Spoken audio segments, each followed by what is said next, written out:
As a medicinal vessel, my veins flow with blood that can neutralize all poisons. In my past life, I fell for the physician Gu Qingyu who came to Tianshan to gather herbs, and I eloped down the mountain with him without a second thought. He treated me with utmost tenderness, saying my blood was a gift from the heavens that shouldn't be caged, sweet-talking me into believing he was my destined one. But when his childhood sweetheart, Yu Wenting, was struck by a rare poison, he tied me to an alchemy furnace and drove 99 silver needles into every bone of my body engulfed in flames. He collected my flowing blood while soothing his beloved Sia. You were born to be a remedy, a tonic to prolong my Tinger's life. This is your supreme honor. Be good, don't cry out, or the potency will be lost. I was refined alive for 7 days and 7 nights, forced to watch as my blood drained away, coalescing into pill after pill. He fed those pills to his Tinger, and they cured her illness on their wedding day. They even had the audacity to fashion a teacup from my remaining ashes. They drank from it daily, parading their so-called eternal love for all to see. Given a second chance at life,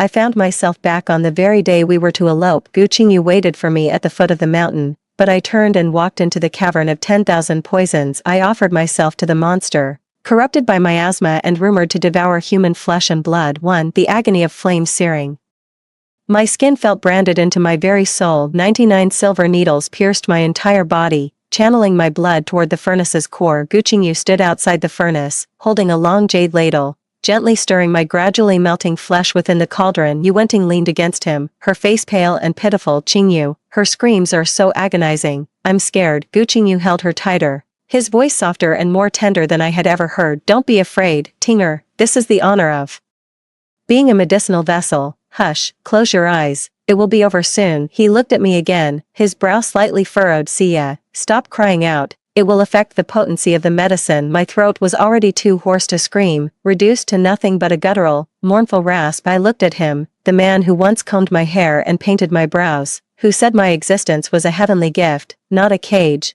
who promised to show me all the splendors the mortal world had to offer. So, the blossoms he wanted to show me were merely the ornament of their love, blooming from the ashes of my demise. In my final moment of fading consciousness, I watched as he refined my flesh and blood into a golden elixir, then tenderly fed it into Yu Wenting's mouth. My eyes snapped open, the foot I had lifted to descend the mountain path froze mid-air, and I drew it back. I turned and ran without hesitation toward the forbidden land of the rear mountain, the 10,000 poisons cavern. Inside the 10,000 poisons cavern, miasma hung thick in the air, and venomous creatures crawled everywhere. It was the dwelling of Wen Huaizhou, the world's foremost sword cultivator, who had been corrupted by the poisonous vapors and was rumored to devour human flesh and blood. He was afflicted with a rare and strange poison, and only the potent toxins within the 10,000 poisons cavern could suppress it, and so, he could not take a single step beyond the 10,000 poisons cave. In my past life, I was refined into an elixir, with nowhere for my soul to go. It could only cling to my own ashes. I watched with my own eyes as Gu Qingyu and Yu Wenting had my ashes fired into teacups. Day after day, they drank from them, their love and intimacy on full display, that is, until when Huaizhou stormed the 10,000 poisons cave. With one sword stroke, he beheaded Gu Qingyu. With another, he pierced Yu Wenting through the heart. Cradling the small teacup, he said, Ayua, I'm taking you home. When Huaizhou found a place of serene beauty and personally erected a tombstone for me. After completing this, deprived of the suppressing miasma of the 10,000 toxins cave, the strange poison within him erupted completely, and so he sat before my grave, bleeding from all 7 orifices, his life force ebbing away bit by bit. A single, scalding tear of blood fell from the corner of his eye before death, striking the tombstone and searing my very soul. Only then did I realize, too late, that while I was recklessly devoted to another man, someone else had loved me profoundly. From the shadows, little one, from within the cave came the familiar voice of Wen Huaizhou. A lump formed in my throat as all the grievances and regrets from this life and the last surged into my heart, blurring my vision in an instant. Everyone says that Wen Huaizhou, who dwells in the 10,000 poison cave, has long been corroded by the toxic miasma, becoming neither man nor ghost, but I alone know that is not true. The Tianshan mountains were desolate and cold, with only him and me. I would occasionally prepare some food and come to this 10,000 poisons cave to chat with him and pass the time. Before my master passed away, he warned me that the human heart is treacherous and that I must never descend the mountain. But Gu Qingyu promised me a lifetime of devotion to just one person, and so I naively believed he was my destined soulmate. In my past life, before deciding to leave the mountain, I made a special tripped to bid farewell to Wen Huaizhou at that moment. He sat on the mossy stone at the cave's entrance, polishing the sword that never left his side. After hearing me out, he said nothing, only silently pressing a bone whistle into my hand. If you need me, sound it. He said he would come, without fail, with a single whistle blast. He gathered my remains and avenged my deepest grudge. In the end, he even gave his own life. In my past life, I never understood what lay hidden in his obscure gaze when he handed me the bone whistle. Only now do I finally understand. It was a profound, unspoken affection, fiercely suppressed, too. When Huaizhou had his back to me, "Cat got your tongue," he said. "Has some village boy stolen your wits along with your words?" There was a tinge of something in his tone I'd never heard before, something that sounded almost like jealousy. When I still didn't respond, he finally turned around. As he took in my red-rimmed eyes, a murderous aura instantly radiated from his entire being. "Did Guqingyu hurt you?" I could hold back no longer and threw myself into his arms. I tightened my arms around him, burying my face in his solid chest, and murmured, "Wen Huaizhou, I'm not leaving. I can't bear to be apart from you." When Huaizhou's body went rigid all at once, his breath catching for a moment. Only the flush that crept up to the tips of his ears betrayed his inner turmoil. He shoved me away abruptly, his eyes refusing to meet mine, and made to stride out of the cave with his sword in hand. I knew that bastard Gu was no good. "Just you wait, I'm going to finish him off." "Are you insane?" I stood in his way. "If you leave the 10,000 Poisons cave, you'll die." In our past life, the only reason he could break free from the shackles of the 10,000 Poisons cave was because I was dead, with nothing left to lose. He sought revenge for me with a heart set on death. In this life, I will never let him walk down that same tragic path again. I looked at him and said, "Wen Huaizhou, my blood can neutralize 100 poisons. So it can naturally suppress the poison within you. Let me be your antidote, please. This time, it's my turn to save him." When Huaizhou gazed at me deeply, his eyes inscrutable. "Xia, do you have any idea what you're saying?" I couldn't be bothered to argue with him any longer. I simply drew the dagger from my waist and aimed it at my wrist, ready to slash, but he seized my wrist in an iron grip, his strength terrifying. "Nonsense," he growled, his eyes filled with undisguised fear and anguish. "If harming you is the price to cure my poison, I'd rather rot in this den of venom for the rest of my life." Some wish to drain me of my blood, while others treasure me as if I were a precious jewel, unwilling to let a single harm befall me. My eyes grew hot again, and I asked him with a choked voice, "Then how can I cure your poison?" When Huaizhou fell silent for a long while, his gaze drifted from my face, down to my lips, and finally settled on my hand, which was clutching his sleeve tightly. "Well," his Adam's apple bobbed, "there is another way." He paused, saying no more. I grew frantic. "What way? Tell me." He averted his gaze, his voice low and husky. "Carnal union." He explained that through the union of yin and yang, and the merging of our lifeblood, my medicinal essence could integrate more directly into his meridians. It wouldn't harm my body, and the effect might even be stronger. I stood frozen in place, my cheeks burning with a sudden, fierce heat, seeing my lack of response.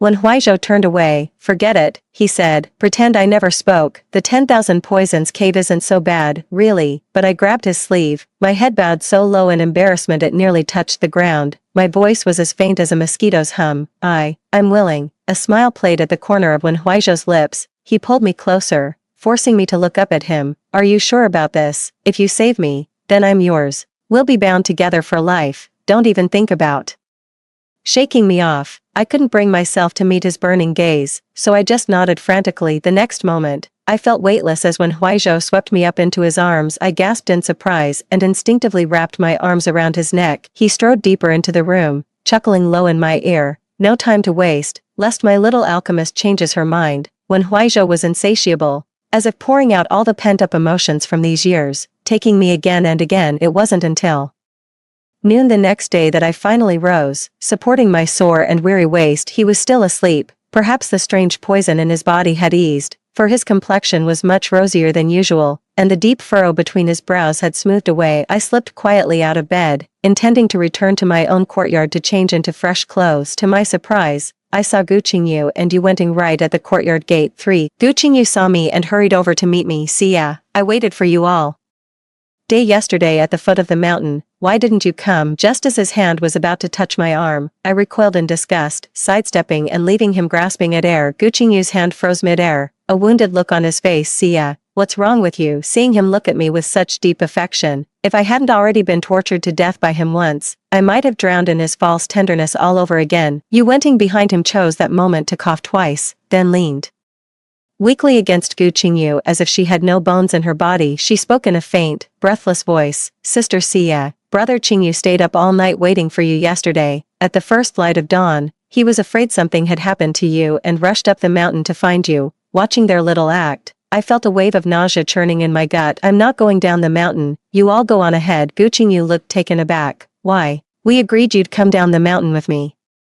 Are you still upset about what happened last time?" A few days prior, Gu Qingyu had also taken Yuwenting up the mountain to gather herbs. Somehow, Yuwenting managed to knock over the candlestick, and the ensuing flames quickly engulfed my pharmacy, which was stocked full of rare medicinal herbs. The blaze roared towards the sky, trapping both her and me inside. Gu Qingyu rushed in and spotted me immediately, but upon hearing Yuwenting's cries, he instantly changed course. He left me with only these words, "Hold on, Xia, Tinger is frail, I must save her first." The flames were licking at the hem of my skirt. I barely managed to scramble out through the window, utterly disheveled. When I looked up, I saw Gu Qingyu had already rescued Yuwenting. He was holding her tightly, whispering words of comfort. After the fire was extinguished, the rare herbs and plants my family had collected over generations were reduced to nothing but ashes on the ground. But Gu Qingyu said, "We're leaving the mountain anyway, these things don't matter. In my past life, I was a complete fool, thinking Yuwenting's actions were mere accidents. Looking back now,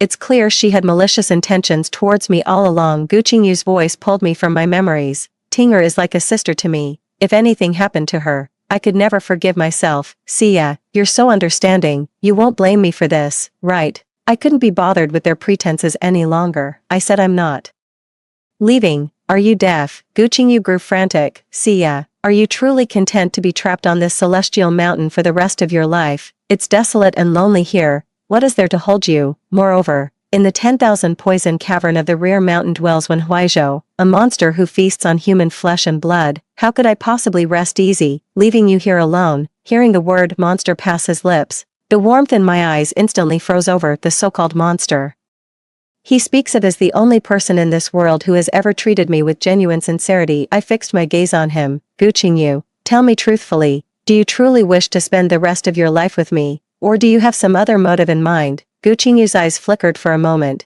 yet he flatly denied it. What nonsense are you talking? My feelings for you are as clear as day and as firm as the earth." Upon hearing this, Yuwenting glared at me viciously, then suddenly broke into a violent coughing fit, even bringing up a trace of blood.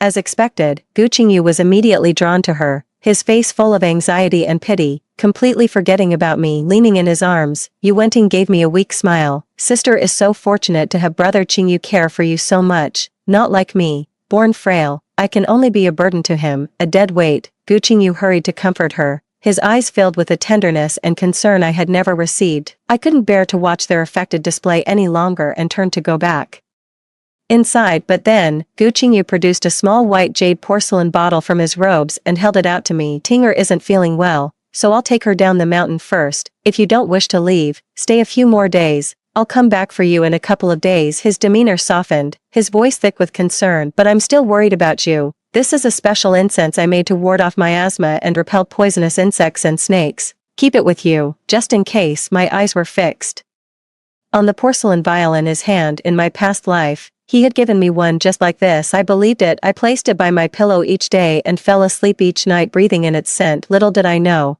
this was no incense to ward off miasma, but rather a lure for the soul. That fragrance would slowly erode my mind, leaving my entire body weak and my bones aching. By the time he tied me to the alchemy furnace, I didn't have the strength left to put up even the slightest resistance. Seeing that I wouldn't take it, Gu Qingyu shoved it into my hand anyway. "Take it, be good." The moment he turned and walked away, I flung my arm out without hesitation, hurling the white jade porcelain bottle hard to the side. To prevent Gu Qingyu from showing up at my door again, I simply packed some daily necessities and moved into the 10,000 Poisons cave. Little did I know, I had just escaped the wolf's den only to fall into the tiger's lair. Ever since when Huaizhou had his first taste, he became insatiable. He's been glowing with vitality every day, looking better and more energetic by the hour. Meanwhile, poor me has to crawl out of bed each morning with legs trembling. That day, while still lost in dreams, I felt a flurry of warm kisses raining down on me. A jolt of alarm shot through me. Realizing something was off, I rolled off the bed with a frantic lurch just before he could pin me down. My old hen back in the yard said she's laying an egg today. I'd better go check on her. I made up a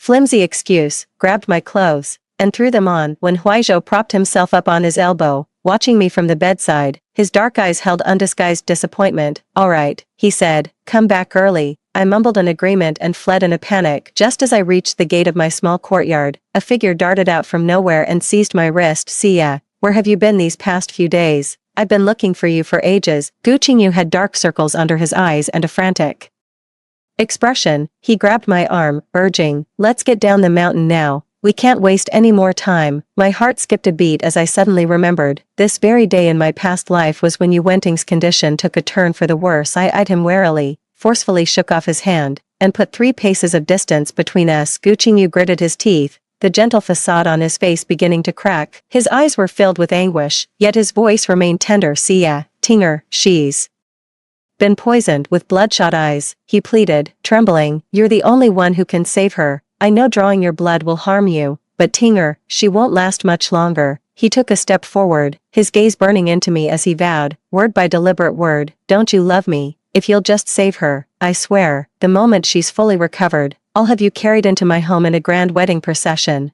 The exact same words as in my past life. In my past life, I was deceived by this very promise, willingly offering a bowl of my blood even though Yu Wenting's illness was already cured. She kept feigning weakness and misery in front of him, coaxing him to draw blood from me again and again, until I was utterly drained and exhausted. Watching his display of heartfelt sincerity, I found it utterly ridiculous and let out a cold, mocking laugh. "What does that have to do with me, Gu Qingyu? From the very beginning, you only approached me for my blood, didn't you? You and Yu Wenting are a perfect match, yet you had the audacity to feign deep affection for me. You want me to save her. In your dreams." Gu Qingyu's mask of hypocrisy shattered piece by piece, revealing the monstrous truth beneath. "Yu, I had intended to be gentle with you." He sneered with a sinister grin, "But since it's come to this, don't blame me for what happens next." Before the words had fully left his mouth, he suddenly flung a handful of white powder toward me. My heart seized with terror. I held my breath and stumbled backward in haste, but a faint trace still managed to reach my nostrils. The world spun violently. I felt all my strength drain from my body, my vision went black, and I plunged completely into darkness. When I opened my eyes again, the first thing I saw was that familiar alchemical furnace, the very one that had burned me for 7 days and 7 nights. How could this be? Even after being reborn into a new life, I've still ended up here. A boundless despair instantly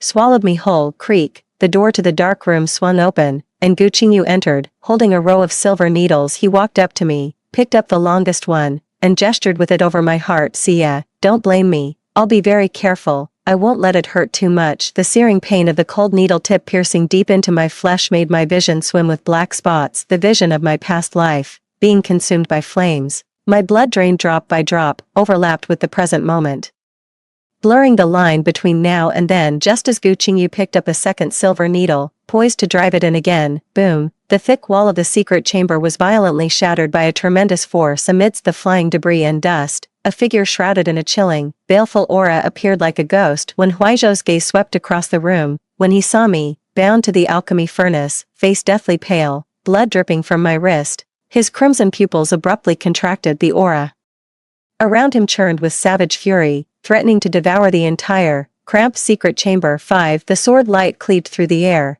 so fast it left only a blur. A blossom of blood suddenly bloomed on Gu Qingyu's wrist, which held the silver needle, and the long needle clattered to the ground. He didn't even have time to see what happened before a searing pain seized him, and he stumbled backward with a cry. When Huizhou didn't even glance his way, with a flick of his sword, he effortlessly severed the chains binding me. The cold iron links shattered one by one. My legs gave way, and I fell into a firm, trembling embrace when Huizhou scooped me up into his arms, his movements gentle and careful. Only then did Gu Qingyu clearly see who had arrived, utterly horrified, even forgetting the pain in his wrist. When Huizhou, "How did you get out? Aren't you afraid of death?" Upon seeing the intimate posture between Wen Huizhou and me, the possessiveness in his eyes almost solidified into something tangible. "Let go of Sia, she's mine." When Huizhou lowered his gaze, looking at him as if he were a noisy, insignificant insect. "Yours." His voice was soft, yet laced with a murderous intent, cold as forged ice. Another flash of cold steel, and Gu Qingyu's other tendon was severed in an instant. His hands hung limp, agony twisted his features, and genuine terror finally flooded his eyes. Gu Qingyu shouted at me through gritted teeth, "Sia, come here quickly, he'll kill you, he's a monster. I watched his wretched state coldly. Go over, so you can drain me of my blood. Gu Qingyu, furious and humiliated, snapped, so the reason you won't come down the mountain with me is because you're involved with him. What makes you think Wen Huaizhou is any better? He's afflicted with a strange poison. Isn't he getting close to you for your blood too? Seeing my indifference, he forced that sickeningly tender look back onto his face, his voice dripping with a nauseating sweetness. Xia, I only need a little, just a drop of blood, once Tinger as well, I'll marry you. Right away, I'll take you to settle in Jiangnan, just like you've always wanted. We'll watch the flowers bloom through all the seasons. Alright, even now, he still dares to try and bewitch me. I nestled deeper into Wen Huaizhou's warm embrace. Ignore him, I said, let's just go. But when Huaizhou's sword was already drawn, wait until I kill him, he said. Gu Qingyu's face turned deathly pale. He scrambled and stumbled toward the gaping hole in the blasted wall, vanishing from sight in the blink of an eye. When Huaizhou held me in his arms and made no move to give chase, I knew he didn't want to leave me here alone. Once I was sure Gu Qingyu had fled far enough, I quickly broke free from his embrace. Anxiously, I took his hand and began checking him over from head to toe. Are you alright? We must hurry back to the 10,000 Poisons cave. What if your poison flares up? When Huaizhou pulled me back into his embrace, his arms wrapping around me with a force that felt as if he wanted to meld me into his very bones and blood. He buried his face in the crook of my neck, his voice hoarse and trembling with the aftershocks of a narrow escape. I'm fine. I've been fine for a while now. I just thought, living with you in the Valley of 10,000 Poisons wasn't so bad, so I never mentioned it. But you, he tightened his arms around me, his voice thick with dread, if I had arrived just a moment later. I don't even want to think about what would have happened. This man, who fears nothing, not even his own death, is trembling now. For me, a heart suspended for 2 lifetimes finally settled back into place at this moment. I patted his back gently, soothing him, and in doing so, soothing myself. Back at the 10,000 Poisons cave, when Huaizhou fetched clean water without a word, dampened a cotton cloth, and began carefully wiping away the bloodstain from the silver needle's puncture over my heart. A gloom so thick it seemed impenetrable was etched between his brows. Does it hurt? He finally asked, his voice gravelly and strained. I shook my head, took his cool hand, and pressed it against my cheek. It doesn't hurt anymore. I had been far too lenient when I severed Gu Qingyu's tendons. I leaned in and kissed the corner of his tense lips. A flicker passed through his gaze, the harshness in his eyes softening into tenderness. I changed the subject. How did you find me? When Huaizhou released me, took my hand, and pointed to the red thread he had tied around my wrist at some point. The red cord was intricately woven, with a small, warm jade bead hanging from it. He raised his own wrist, where an identical one was tied. Twin beads, each could sense the presence of the other. A faint, almost imperceptible smile touched the corner of his mouth, yet his gaze was unnervingly serious. I'm afraid you'll leave me one day, that you'll run away this way. No matter where you are, I'll be able to find you. 6. Gu Qingyu staggered back into the courtyard, reeking of blood and earth. Utterly disheveled, the excruciating pain in his wrist, sharp enough to feel like it was shattering, made his vision swim with black spots. Seeing him, Yu Wenting hurried out to meet him, her face etched with anxiety. She grabbed Gu Qingyu's arm and demanded without preamble, "Where is Du Xia's blood? Did you get it?" Gu Qingyu's eyes darkened, and his brow furrowed tightly. She showed not a shred of concern for the state I was in. Seeing he didn't respond, Yu Wenting gave him a shake, which jostled Gu Qingyu's injury. Gu Qingyu sucked in a sharp breath. Only then did she notice his limp, hanging hands and the shocking bloodstains on them. The urgency on Yu Wenting's face instantly turned to horror, her voice rising to a sharp pitch. "Qingyu, your hand, what happened to your hand?" Gu Qingyu's face was deathly pale, his voice thick with resentment. "When Huaizhou, he severed the tendons in my hand and took Du Xia away." "When Huaizhou?" Yu Wenting's voice shot up an octave. "How could Du Xia have left with him? What about me? What about my poison?" Gu Qingyu couldn't make sense of it either. Du Xia was as innocent as a blank sheet of paper. In the past, a few sweet words from him were enough for her to give him her whole heart, but now, it was as if she were a different person. All his usual tricks had lost their power. Seeing him fall silent, Yu Wenting's eyes reddened, and tears began to roll down her cheeks. Sobbing, she fumbled frantically for the medicinal salve.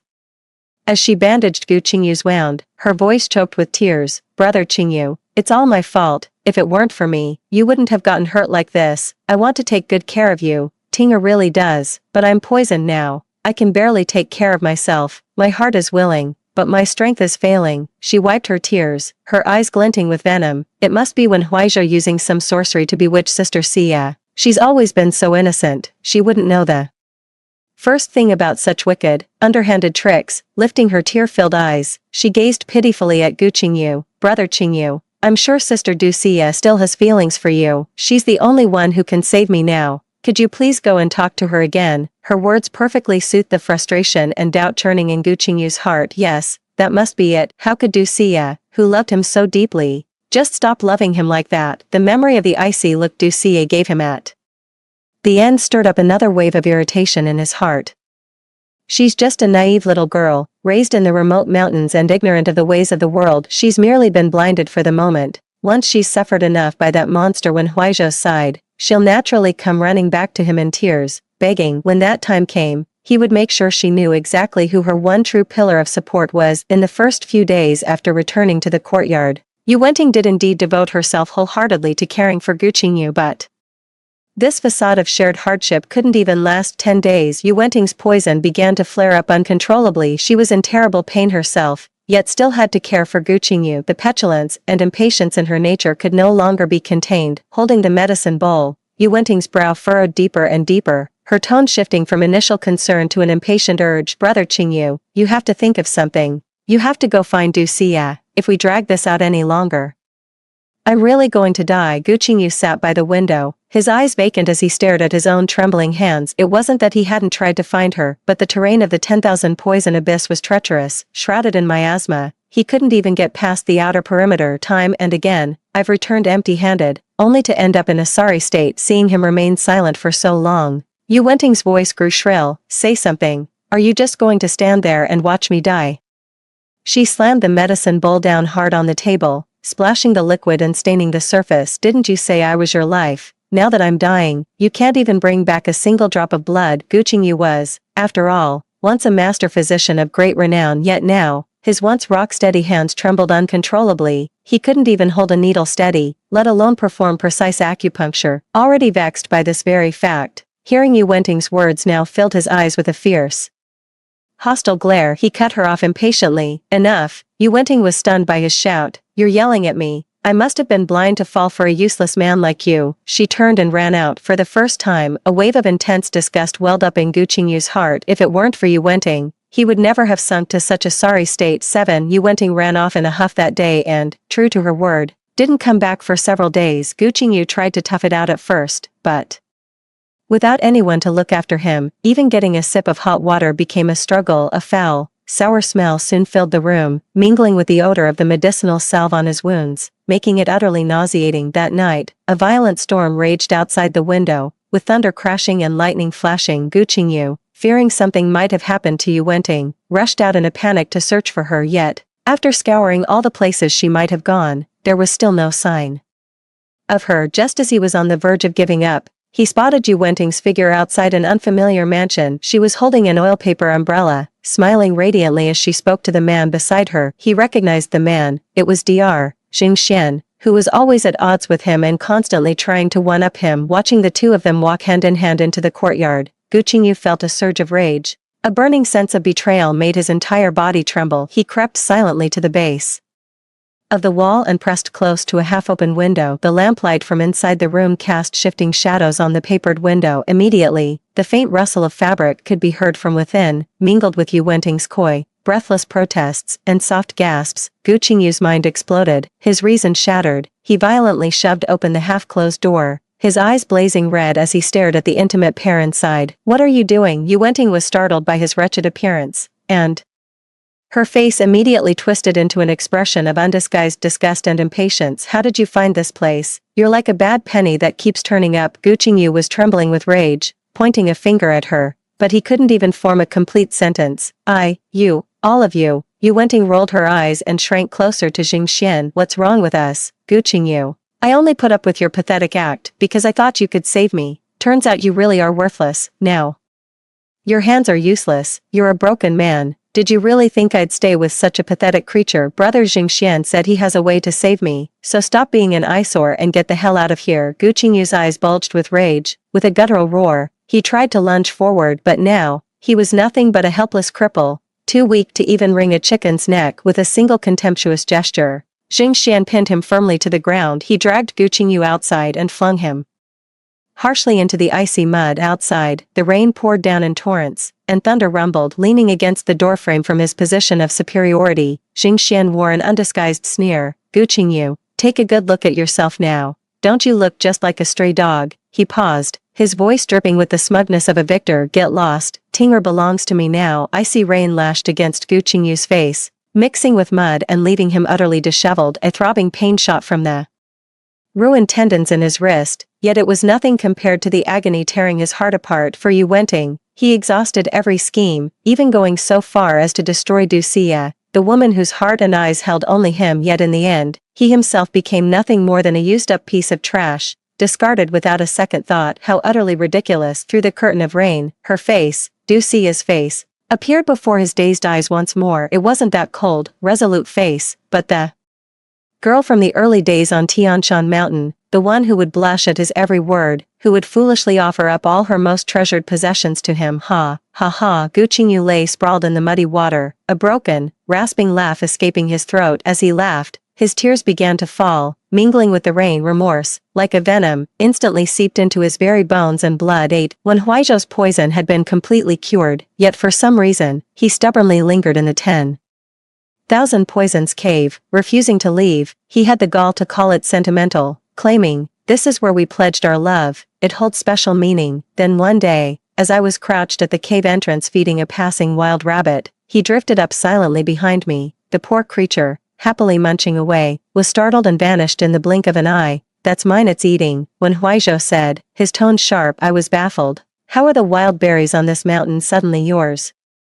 He pulled me into his arms without a hint of shame, resting his chin on my shoulder. "What you pick is mine. Feeding it means you're using my things to curry favor with another creature." I was rendered speechless by his bizarre logic. It took me a moment to realize, this man was jealous of a wild rabbit. I didn't know whether to laugh or cry, giving the hand he had wrapped around my waist a gentle squeeze. All right, it's all yours. And I suppose that means I'm yours too. Is that good enough for you?" Only then did he seem satisfied, planting a kiss on my cheek. This was the very picture of tranquil happiness. I thought that after what happened last time, having both his hands broken, Gu Qingyu would surely not dare to come looking for me again. To my surprise, since he couldn't enter the 10,000 Poisons Cave, he simply stood guard outside it for days and nights on end. I had no intention of paying him any mind, but I couldn't block out his daily calls for me outside, which grew utterly grating. When Huaizhou raised his sword and declared, "I'll go kill him," I stopped him. "Enough," I said, "I'll go see what he wants." Gu Qingyu's hair was disheveled, his face gaunt and haggard. If not for the faintly familiar contours of his face, I would scarcely have recognized him as the once radiant and captivating man who had so misguidedly captured my heart. When he saw me, a sudden glimmer of light sparked in his clouded eyes. "Xia!" Gu Qingyu shouted my name,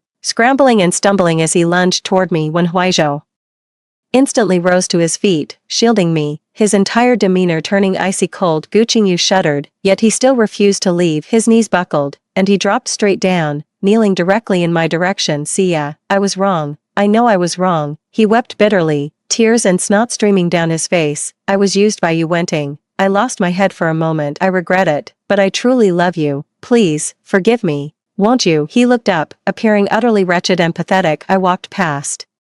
When Huaizhou stopped in front of Gu Qingyu and looked down at him, "Regret?" I let out a soft, utterly mirthless laugh. "Is it regret for what you did to me, or regret for the miserable state you've ended up in?" Gu Qingyu, stop pretending, search your heart and ask yourself this. If you had succeeded back then, if you had used my blood to save Yu Wenting, would you have felt any remorse? No, you wouldn't have. Your regret has never been about the wrong you committed, never about hurting me or trampling on my feelings. You only regret that you lost, that you've been reduced to a worthless failure. My words left him speechless. He could only shake his head helplessly, his tears flowing even more freely. "No, that's not it. Xia, please, give me another chance. I swear, I will never let you down again. I will treat you right." Gu Qingyu struggled, trying to grab the hem of my robe. I took a step back, avoiding his outstretched hand. "Gu Qingyu, wipe that pathetic look off your face. Every word out of your mouth makes me sick." My words seemed to sting him. He froze on the spot, the color draining from his face. Just then, a staggering figure rushed out. "Help me, please, help me." Yu Wenting collapsed before us, wailing incessantly. At that moment, her face was as pale as parchment, with dark, bloody threads seeping from her eyes, ears, nose, and mouth. exuding the foul stench of impending death upon seeing her.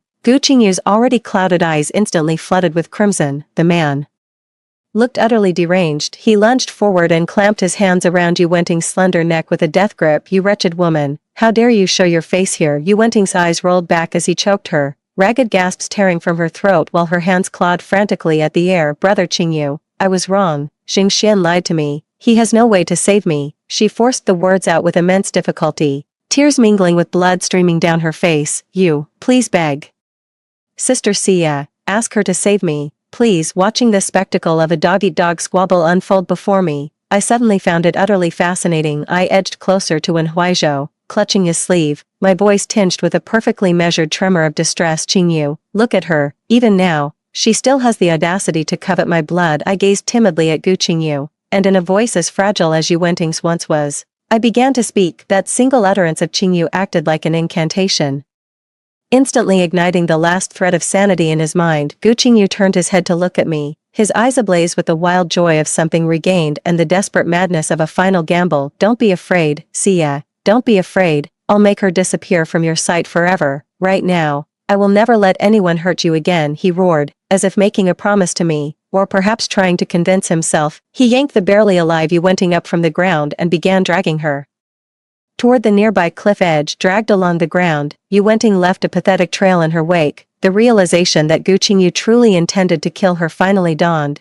and terror instantly consumed her. She fought desperately, clinging to Gu Qingyu's leg with all her limbs, shrieking, "No, Qingyu, let me go. I don't want to die. I was wrong." Yet the more she struggled, the more intense the madness on Gu Qingyu's face became. He dragged her, step by step, to the edge of the cliff. Yu Wenting held on to him for dear life. The two of them locked in a desperate struggle, their balance precarious. A single, piercing scream tore through the sky as Gu Qingyu, dragged along by her, plummeted with her into the fathomless abyss. On the wind, the echoes of their final, desperate cries seemed to linger, but soon, all fell into a profound silence. I stood motionless, gazing at the mist-shrouded depths of the chasm. All the hatred and resentment of this life and the last seemed to dissipate into nothingness with their fall. A warm palm covered my eyes, blocking everything from view. When Huizhou's familiar scent enveloped me. Let's go. His voice was low and steady, carrying a reassuring strength. We never finished that last game of chess. Don't even think about trying to weasel out of it this time. The past is but a prologue, and the story between Wen Huizhou and me has only just begun. The end.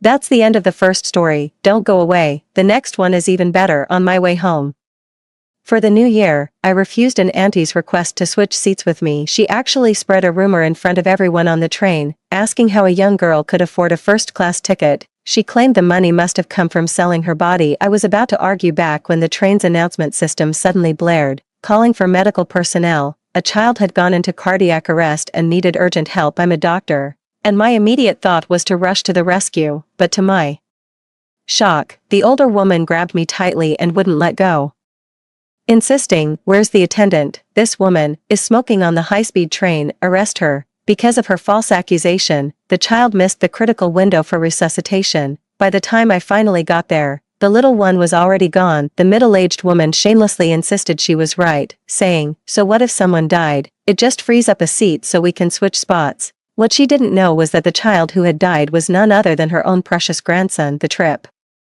back to my hometown was an 8-hour high-speed rail journey. For the sake of my backside, I reluctantly splurged on a more expensive first-class ticket. I had been on call for a surgery the previous day and worked straight through until dawn. I hadn't slept a wink since and was yawning uncontrollably. The moment I sat down, I started to doze off, fell asleep. I'd barely settled in when someone smacked me hard on the head. "Get up and change seats. We're in carriage 11. I was just dozing off when someone inexplicably whacked my head. Anyone would be annoyed by that. I looked up, suppressing my irritation, and saw a middle-aged woman, followed by a younger woman holding a baby. "Sorry, but I won't swap. Carriage 11 is second class, and this is a first-class seat. Carriage 11 is 8 carriages away from here. Right now, every carriage is packed to the brim, with luggage and crowds of people filling the entire aisle. Getting there would be like trekking through mountains and rivers." But the woman wouldn't let it go, and said with a hint of sarcasm, "We're a family of 3 and we'd like to sit together so we can look out for each other.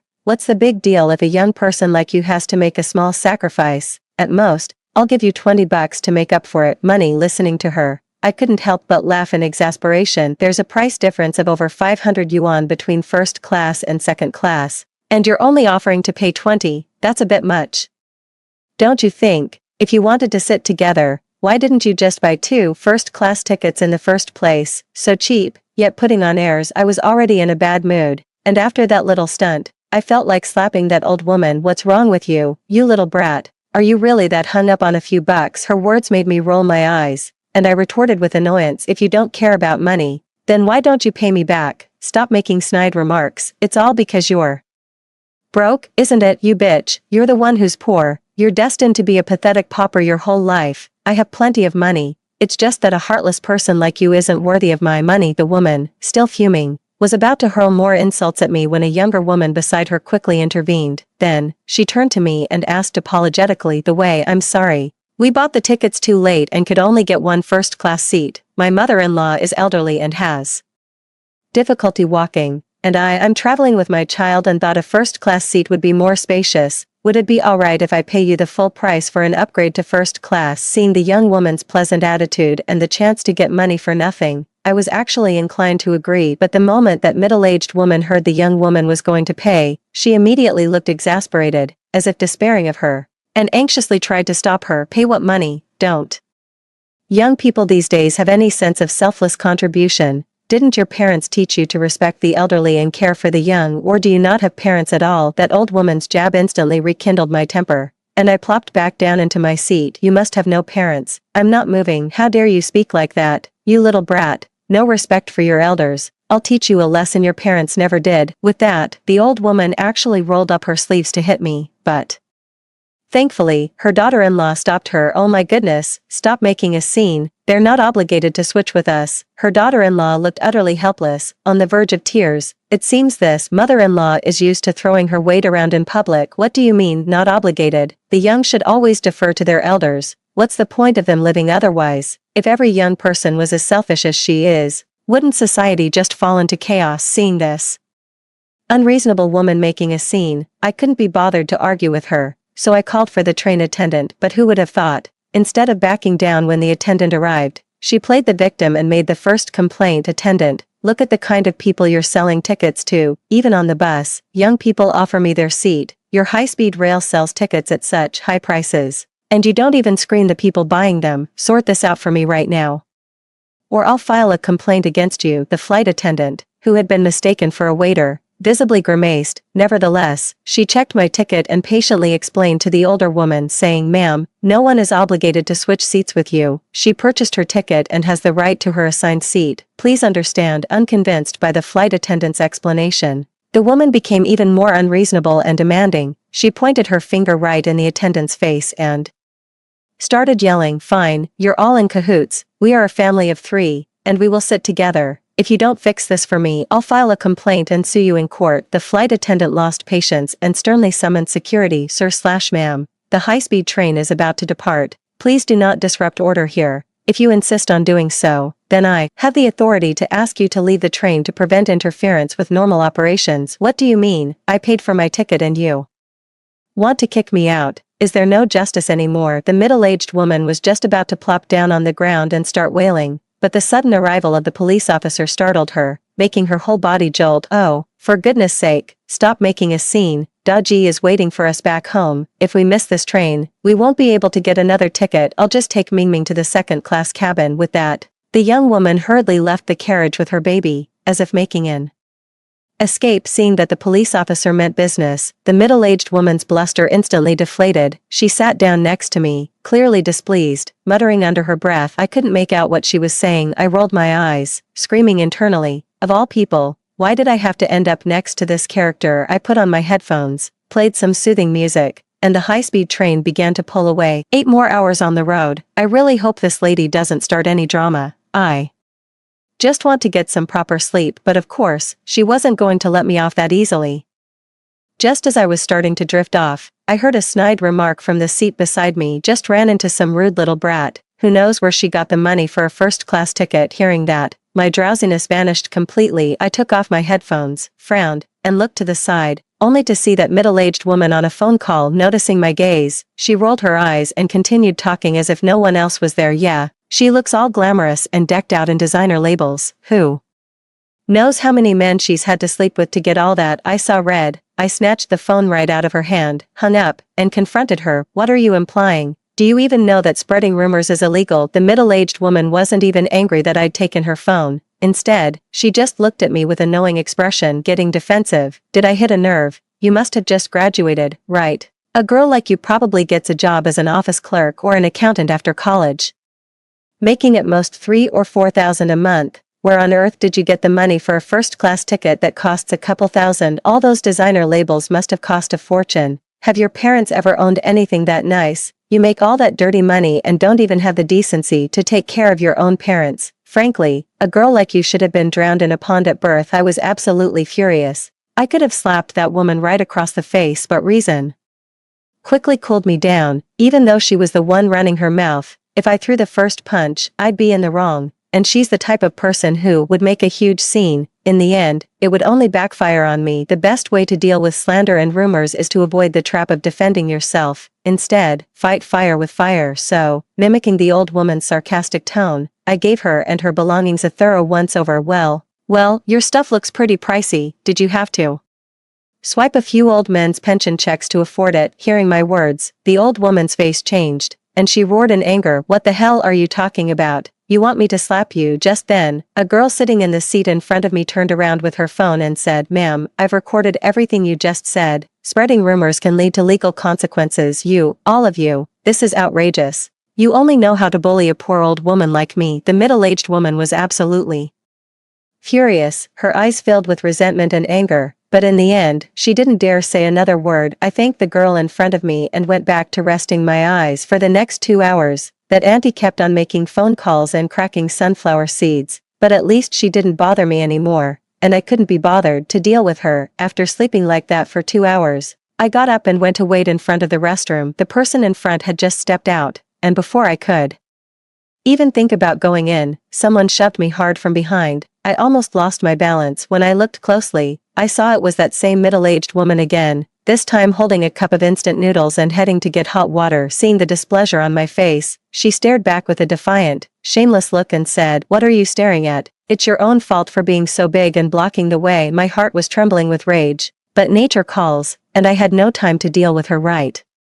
then. As soon as I entered the restroom, I placed my bag on the vanity. Suddenly, a plume of smoke billowed out from inside the bag. I was startled. I opened the bag and found a lit cigarette lying inside, though I had no idea when it got there. "What's going on?" I screamed in terror. "I don't smoke at all, and there wasn't even a lighter in my bag. How could there be a lit cigarette inside?" There was no time to think. The tissues, fabric, and other flammable items in the bag were already on fire. I tried to douse it with water, but that only produced thicker, denser smoke. Soon after, the smoke alarm in the restroom began blaring loudly. The next second, the high-speed train started to decelerate noticeably before coming to a complete stop. Then, a loud banging on the door started. "Are you smoking in there?" Smoking on a high-speed train is illegal and can lead to criminal detention in serious cases. "Please open the door and cooperate with our investigation." What the hell is going on? I was on the verge of tears. I quickly opened the door to find the flight attendant standing there with a stern expression. "I honestly have no idea how cigarettes got into my bag. I don't even smoke."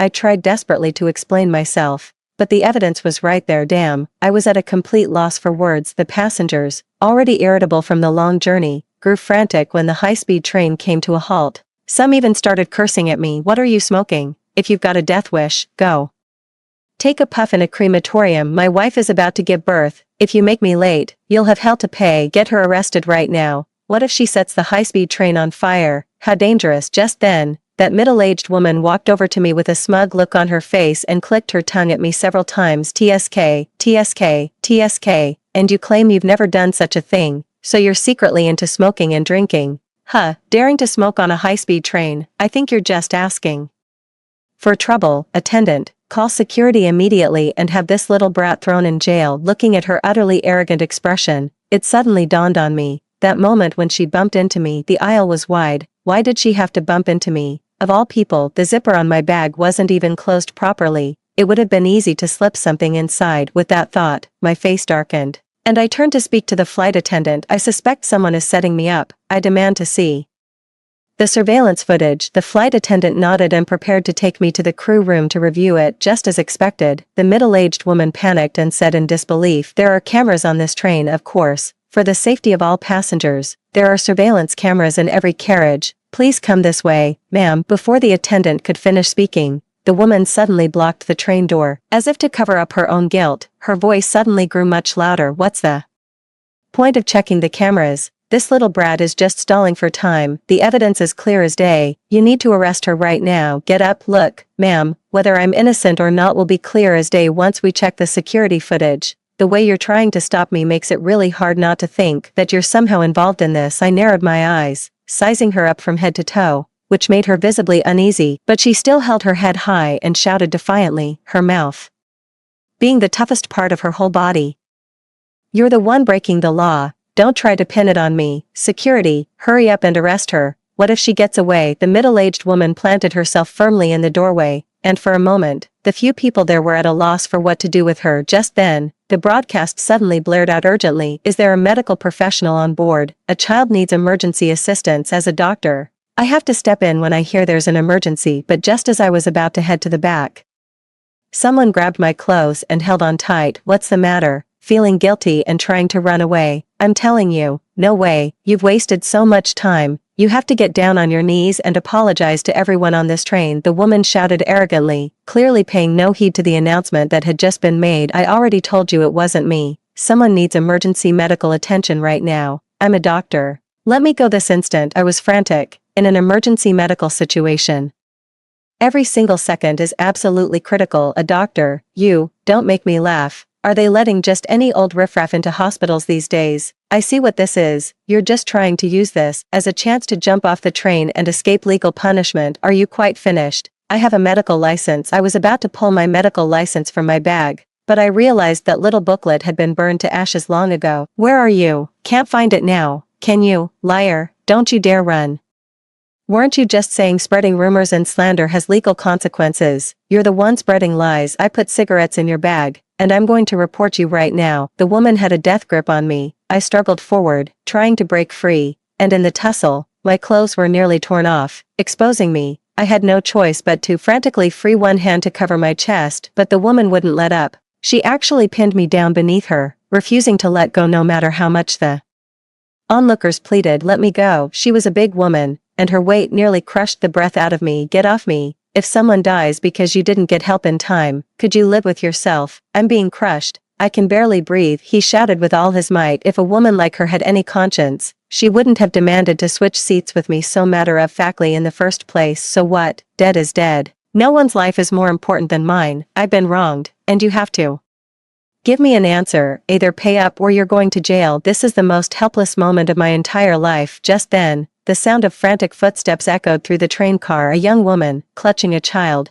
came running towards us, tears streaming down her face. "A doctor? Is there a doctor here? Please, someone help my son. He's dying." I strained to lift my head and look, and what I saw nearly made my jaw drop. Wasn't this woman the daughter-in-law of that older lady? So, that would mean the child needing emergency care was that older lady's grandson. Sure enough, the weight on me vanished instantly, followed only by a heart-wrenching scream from behind. "My grandson. How can this be my grandson? Someone help, please, save my grandson." The elderly woman sprang up, rushed over, and snatched the infant from the young woman's arms. Gasping for breath, I struggled to my feet, leaning heavily on a nearby chair, and said, "Put the child down on the floor and let me have a look." But the old woman acted as if she hadn't heard a thing, clutching her precious grandson. She was hopping from foot to foot in a panic, crying out over and over, my boy, wake up. How is your granny supposed to live without you?" It was as if she believed she could shout him back to consciousness. I yelled urgently, "Put the child down on the ground, now, stop shaking him like that, you're going to kill him." But, the woman was as deaf as a post and simply refused to do as I said. Finally, her daughter-in-law snapped. She slapped her across the face and screamed hysterically, "Are you listening? Put Mingming down right now. Let the doctor see him." The slap seemed to snap her out of it. She just stood there, stunned. The young woman rushed over and held her son out to me, begging me over and over to save him. The child's face had already turned blue, and he was barely breathing. I immediately began performing CPR and rescue breaths on the child,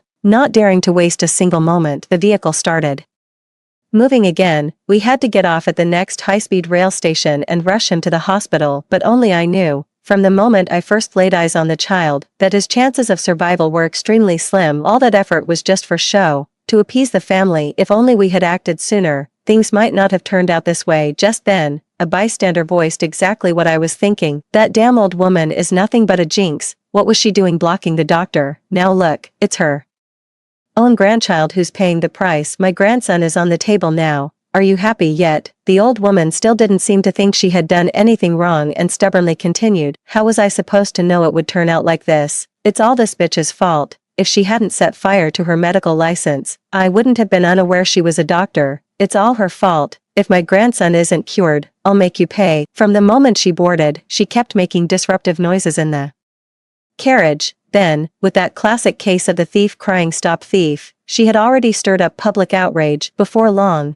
everyone in the carriage was hurling insults at this woman, berating her until she cowered in a corner, trembling. Not a trace of her earlier arrogance remained. Time ticked by. The next stop, which should have been just 10 minutes away, was delayed because the woman falsely accused me of smoking. More than 10 minutes. The child's little face had gradually turned from ashen to a purplish black, and not even the faintest trace of a breath could be detected. We finally arrived at the high-speed rail station and were quickly transferred to the nearest hospital. But just as I had feared, despite performing uninterrupted CPR and rescue breathing from start to finish, I couldn't bring him back. Come on. The doctor at the hospital examined the child's condition, shook his head, and sighed. It's too late. If only they had brought him in sooner or started CPR earlier. The young woman collapsed to the ground as if struck by lightning, her eyes brimming with tears of utter despair. Watching her in that state sent a sharp pang of anguish through my heart. She shouldn't have had to endure this. There was still hope for the child. I let out a long sigh and was just about to leave when I heard the woman's heart-wrenching scream. My grandson, wake up, my dear grandson. Don't you leave your grandma behind. The old woman was weeping bitterly when she looked up and saw me. Her eyes suddenly blazed with intense hatred.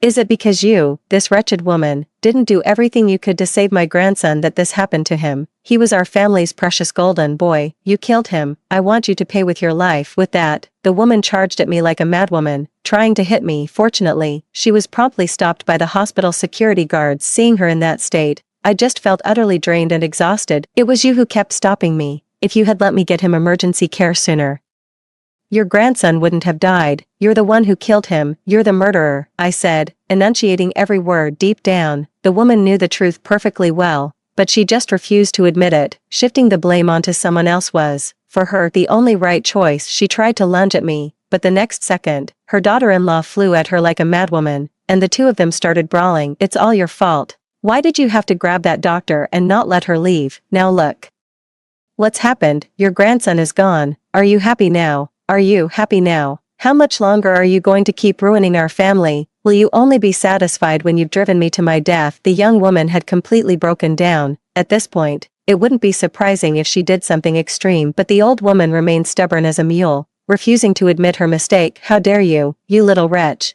taking an outsider's side against your own mother-in-law? Do you think I wanted any of this? If you ask me, it's all because of that bitch who refused to switch seats in the first place. If she had just agreed like a decent person, I wouldn't have grabbed her, and my precious grandson would still be alive. She's the one who killed my grandson. I'm calling the police on her. Speak of the devil. The police arrived the very next second. The middle-aged woman seemed to have spotted her savior. She strode over, clutched the police officer's hand tightly, and pointed at me, while shouting sharply, "Officer, arrest that wretched woman over there. She's a doctor who treats human life as worthless. She set a fire on the high-speed train, and she killed my precious grandson. Sentence her to death. Better yet, have her executed by 1,000 cuts." Under the woman's agitated gaze, the police officer produced a pair of handcuffs, but the handcuffs were meant for the old lady. Why are you arresting me? I'm a law-abiding citizen. I am, the old lady cried out in shock. We just reviewed the surveillance footage from the high-speed train and found that you lit a cigarette and placed it in that lady's bag, which forced the train to make an emergency stop. Your actions have seriously endangered public order and the safety of others' lives. You're coming with us. Get in the car. The police officer barked sternly. No, it wasn't me. I didn't do it. You've got the wrong person, you bitch. It's all your fault, you bitch. I'll kill you. The middle-aged woman, now resembling a Vengeful wraith from the abyss, lunged at me with claws bared, as if to tear me limb from limb, but she was no match for the police. In a matter of moments, she was subdued, handcuffed, and taken away to face the full force of the law. I went to the police station to give a statement, and I was completely exhausted watching the young woman's lonely figure walk away. I wanted to offer comfort but couldn't find the words in the end. I left quietly and boarded another high-speed train home. I had thought this incident would be just a minor episode in my life, and that I would never see this infuriating person again, a woman grinding her teeth in fury. But then, during the New Year celebrations the following year, I found a drunk man lying in the snow on my way back from a late-night snack. "Hey man, are you okay? Wake up." I hurried over and slapped the face of the drunken man. It was a snowy night, with the temperature plummeting to over 20 degrees below zero. A thin layer of snow had already settled on him. The next second, he let out a low groan. I thought he had woken up and was about to breathe a sigh of relief, but then he unconsciously began to remove his clothes with his hands. "Oh no, he's hypothermic. If we don't perform first aid soon, he'll freeze to death in this snowy night. Quick, get him into the car. I'll take him to the hospital." My friend and I managed to lift the drunk man into the car. Just as I was about to get in and turn on the heater, another piece of bad news hit us. The heater seems to be frozen solid. It just won't blow any warm air. It was pitch black outside. Everyone had gone home to rest, so there was no one around to help. There were no warm clothes or medicine in the car. The only option now was to floor it and get him to the hospital as fast as possible. But fate had other plans. On a narrow, unavoidable road to the hospital, a large truck loaded with cabbages was blocking the way. Stuck. I was frantic. I honked the horn several times, but no one came out to move the car. With no other choice, I got out of the car and started shouting into the vicinity, "Whose car is parked here? Get it out of the way now, or someone's going to get killed." I nearly shouted, my throat raw. After what felt like an eternity, someone finally sauntered out from the side. "What's all the racket? It's the middle of the night. Can't you let people sleep? Is there no other road you could take?" The person walked into the beam of the headlights. When we saw who it was, both she and I were stunned, our jaws nearly hitting the floor. Wasn't this the same woman who was making a huge, dramatic scene on the high-speed train last year? They say hatred outlasts love, and we both recognized each other almost instantly. The sight of me made her seethe with rage. "How dare you show your face, you bitch? You killed my grandson, drove my daughter-in-law away, and landed me in prison. How dare you?" Appearing before my very eyes after hearing what she said, I was absolutely furious. She's been to prison and back, yet she still doesn't get it. She brought all of this on herself. I don't have time for this nonsense. I've got someone in the back who needs emergency care. Move your car, now, I said urgently. The way, but the old woman just sneered contemptuously, as if she couldn't care less about the whole affair. That excuse again. "How is it that your luck is so good that every time you run into me, someone's on the verge of death? Let me tell you, if you want to get past me, you'll have to give me back my grandson's life first." Sometimes, you can be so angry that you just have to laugh. "What do you mean, give his life back? Do you still believe I'm the one who killed your grandson? What else could it be? You saw it was my grandson and held back to get revenge on me. You probably even sabotaged things on purpose and finished him off. Otherwise, why would a perfectly healthy boy die the moment he was in your care?" Her sheer obstinacy in arguing really opened my eyes to the wonderful diversity of humankind. "Your grandson was never in good health to begin with. He has a congenital heart condition and should have stayed in the hospital for a while, but you people insisted on taking him out. Fine, I don't want to argue about this anymore. Could you please just move your car right now? There's literally someone behind my car who's dying. If you don't believe me, come and see for yourself." I opened the door and beckoned the woman over to take a look, but she stood her ground, unmoving, her eyes filled with disdain. "I'm not going over there. For all I know, the moment I step closer, you'll bundle me into a car, kill me, and dump my body somewhere. People like you are full of nothing but wicked schemes." Suddenly, her eyes darted around, and she continued, "Fine, I'll move the car, but you have to compensate me. That includes the death compensation for my grandson, my lost wages for the year I spent in jail, and my emotional distress damages. Also, the bride price for my son to remarry. I'm not asking for much, just 1 million from you. Give me the money, and I'll leave right now." I was utterly stunned. Even a lion wouldn't have the nerve to ask for that much. "You must be out of your mind.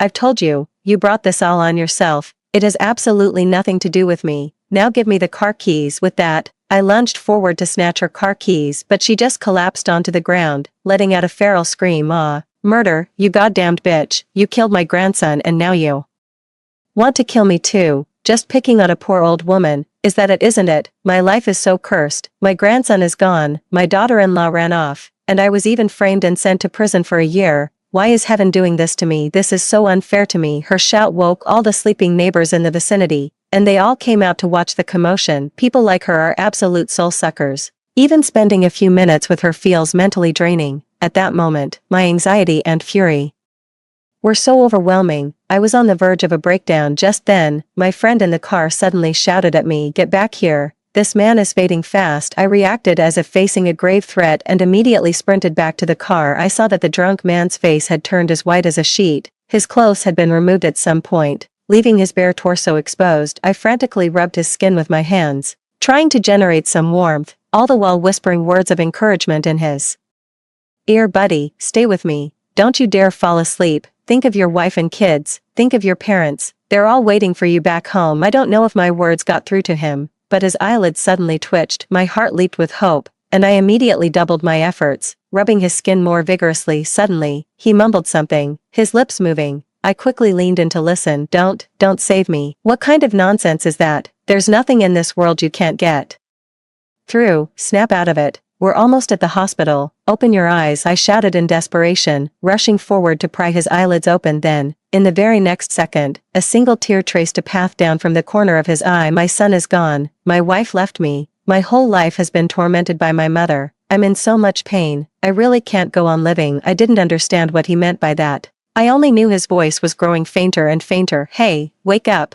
Don't fall asleep no matter how loudly I screamed." It was all in vain. His arm slowly fell, and there was not a sound or sign of life left. I knelt on the back seat, staring blankly at the scene before me. Just then, that woman came over again, muttering disdainfully, "Keep up the act. Why don't you? You're no doctor, you're an actor. Let's see if there's really a dead body in your back seat." Confident of her victory, she reached into the back seat and slapped the man across the face, but the next second, she seemed to see something utterly horrifying. Her whole body trembled violently, as if a motor had been installed in every single bone. Daji, she cried out a name in disbelief. Before I could even process what was happening, she had slumped to the ground, wailing, "Daji, how can it be you? Daji, my son, please, wake up." Everything happened so suddenly that I was left standing there, frozen and at a complete loss. At this, the neighbors who had gathered to watch the commotion all rushed forward. Seeing that the victim was someone they knew, they anxiously shouted at the elderly woman, "Auntie, hurry up and move that car so we can get Daji to the hospital." But the old woman was just like last year on the train car, holding her son as if she'd lost her mind, doing nothing but wailing, my son,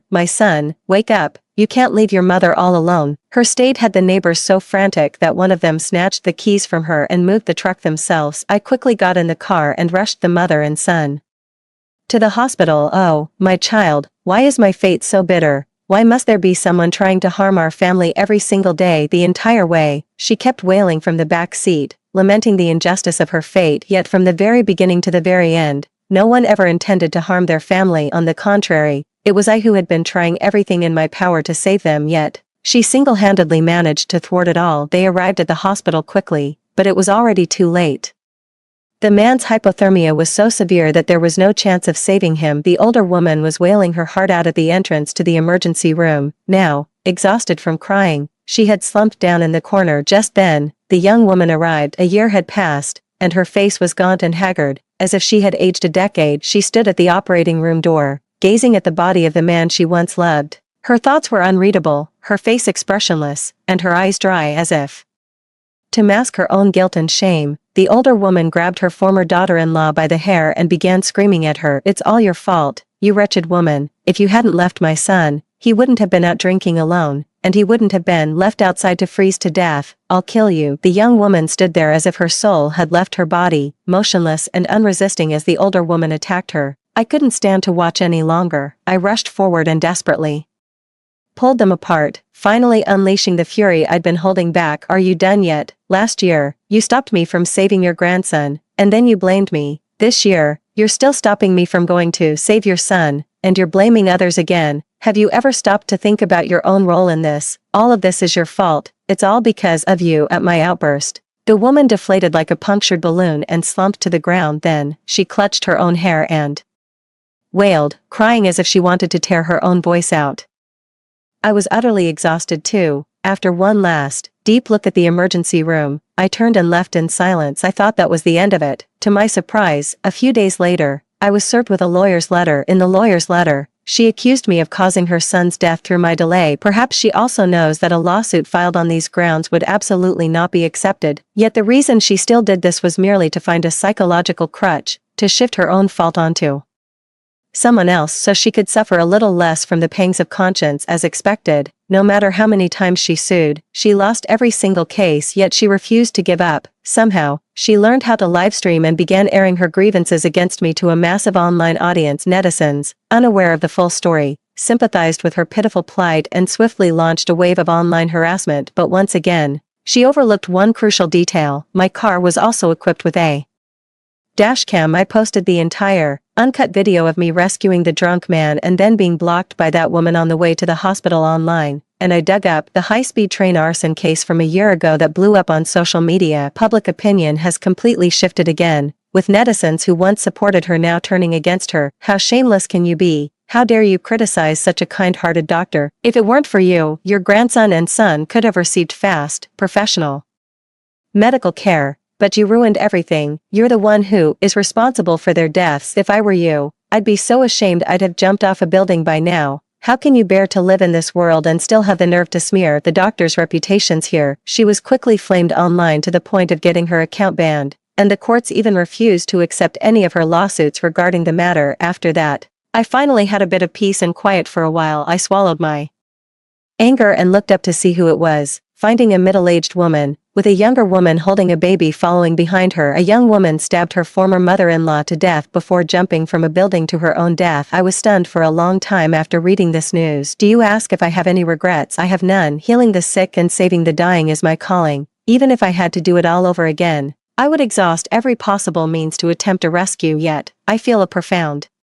sense of injustice and anger for that poor family of 3. They should have had a happy family and a bright future. I hope in their next life, they get everything they wished for. Story 2. The year Fu Qingyi's family went bankrupt, she and Xin Yanbai got married. In the 3rd year of her marriage to Xin Yanbai, the man took a mistress. He said the girl was naive and innocent, utterly simple, loving fine food, beauty, and him. So Xin Yanbai strapped Fu Qingyi to an operating table, intending to implant her with an embryo that belonged to him and his mistress. Qingyi, be good, don't you love children? Zhiyun wants to have a child with me. She's a young girl who cares about her figure, so you can carry the baby for her. Afterwards, it will be our child. Fu Qingyi stared at the man before her with red-rimmed eyes, her voice trembling. Xin Yanbai, have you lost your mind? What do you take me for? A breeding tool for you 2 adulterers. The operating room lights were so blinding that Fu Qingyi couldn't keep her eyes open, her wrists raw and bleeding from the leather belt Xin Yanbai had used to restrain her. Yet none of that physical agony could compare to the ache in her heart. The man before her was her childhood sweetheart,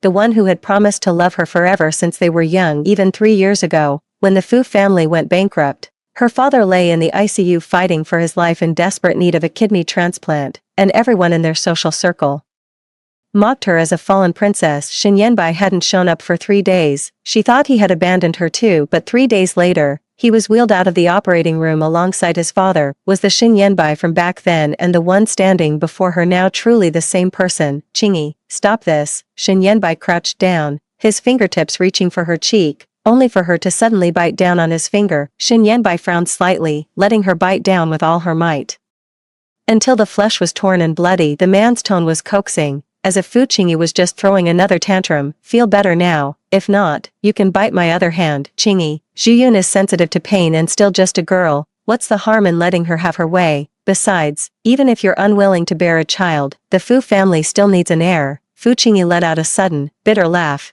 tears streaming down and splashing onto the surgical consent form. Xin Yanbai, you like children? I know. Xin Yanbai straightened up, his tone turning colder as if scolding her for being unreasonable. You told me years ago you wanted 2 children, one like you and one like me. Now Zhiyun is pregnant. Can't you just do this for me? Do this for you? Fu Qingyi dug her nails into her own flesh, the sharp pain the only thing keeping her mind clear. Why didn't you bother asking if I'm willing? She cares about her figure, so I'm just supposed to suffer in her place. The operating room door swung open, and a doctor in a white coat walked in, holding the anesthesia consent form. Xin Yanbai took the pen and held it before her. Sign here. it's general anesthesia, you'll be fine when you wake up. Fu Qingyi suddenly turned her head and sank her teeth into his wrist, using every ounce of her strength, as a heavier, metallic taste of blood exploded on her tongue. She heard him grunt in pain. Qingyi. He shook his hand as he stumbled back, the last trace of tenderness in his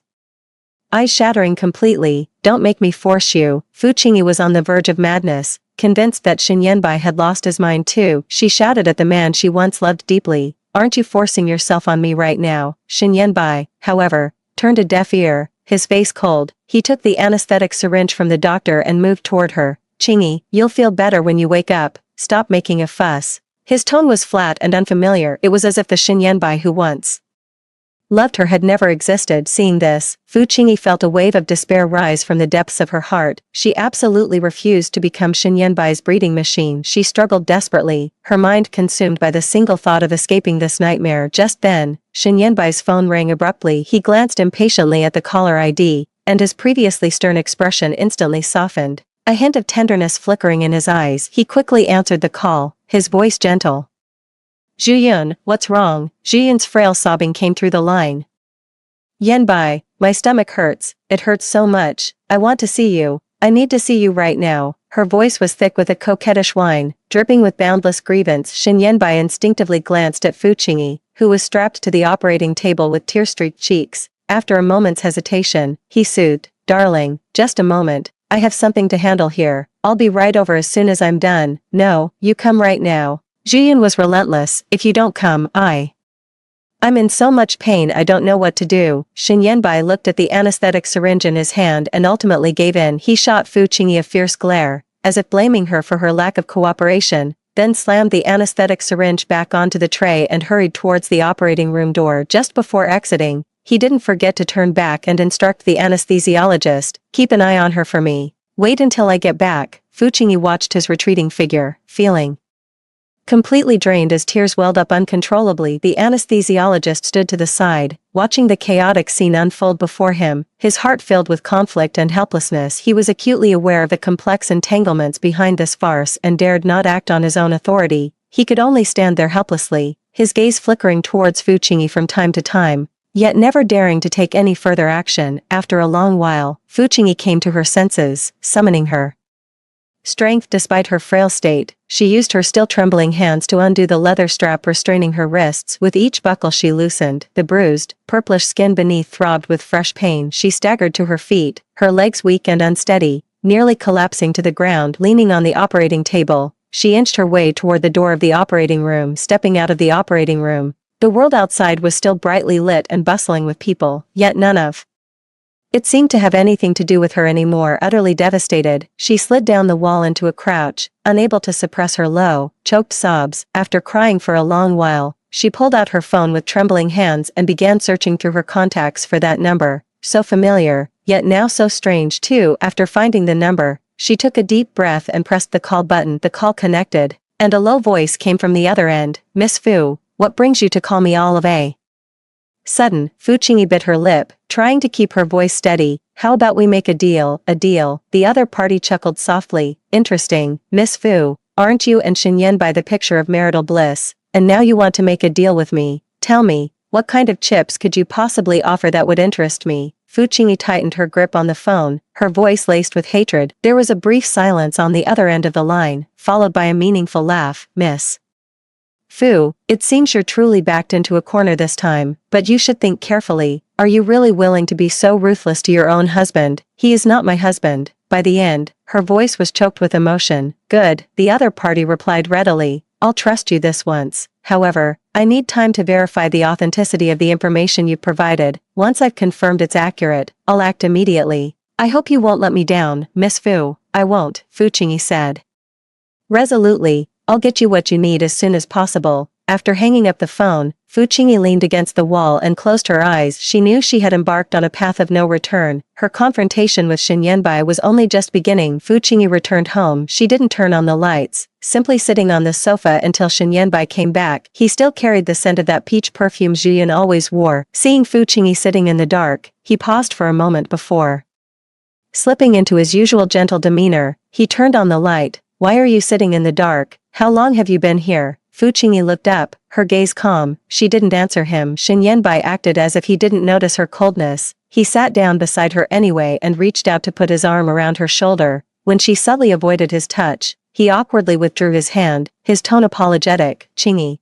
I was wrong about what happened earlier today. Zhuyan came to me later, acting all sweet, and said she's thought it over. She's willing to carry the child herself and doesn't want to trouble you. So, forget about the whole embryo transfer thing. Please don't take it to heart. As he said this, his eyes darted away. Unable to meet Fu Qingyi's gaze, he lied. It wasn't that Zhuyan had a change of heart, it was because Zhuyan threw a tearful fit, saying she was afraid Fu Qingyi would hold a grudge and treat the child poorly in the future. In his eyes, Fu Qingyi had always been soft-natured. A few soothing words were enough to make her swallow the grievances of the day. Fu Qingyi looked at his hypocritical face, a slight smirk curling at the corner of her lips. She pulled a neatly folded document from her bag and handed it to him. Don't worry about it. I happened to pass by a jewelry store this afternoon and took a liking to a set. The sales associate said I needed your signature to place the order. Take a look. Her tone, as expected, didn't raise any suspicion in Shen Yanbai. In the past, whenever Fu Qingyi wanted jewelry, she had always asked him in the same docile, gentle manner. After all, the Shen family had more than enough money for such things. He didn't even bother to unfold the document. After a cursory glance at the words agreement form on the cover page, he simply pulled a pen from his suit's inner pocket, signed his name, and handed it back to her. With a smile, he ruffled her hair and said, if you like it, buy it. My Mrs. Shen can have anything she wants. Fu Qingyi took the divorce agreement from them, letting out a cold, silent laugh in her heart. Hungry? Shen Yanbai asked. As if trying to make up for his earlier mistake, he stood up and headed for the kitchen. I'll make your favorite sweet and sour mandarin fish as an apology. Don't hold a grudge against your husband, be the bigger person. As he tied on the apron, he took on a certain warmth, the kind that belongs to a man at home. It had been months since he last cooked for her. Ever since he met Zhuyan, even on Fu Qingyi's birthday, he'd used work as an excuse and had the housekeeper do it. Yet now, to appease her, he was willing to cook himself. The sounds of running water and chopping came from the kitchen. Leaning against the doorframe, Fu Qingyi watched his back and suddenly spoke. Shen Yanbai, you said Zhuyan wouldn't shake my position, that I'll always be Mrs. Shen. Is that true? Shen Yanbai paused his chopping. He turned to look at her, a smile in his eyes, his tone resolute.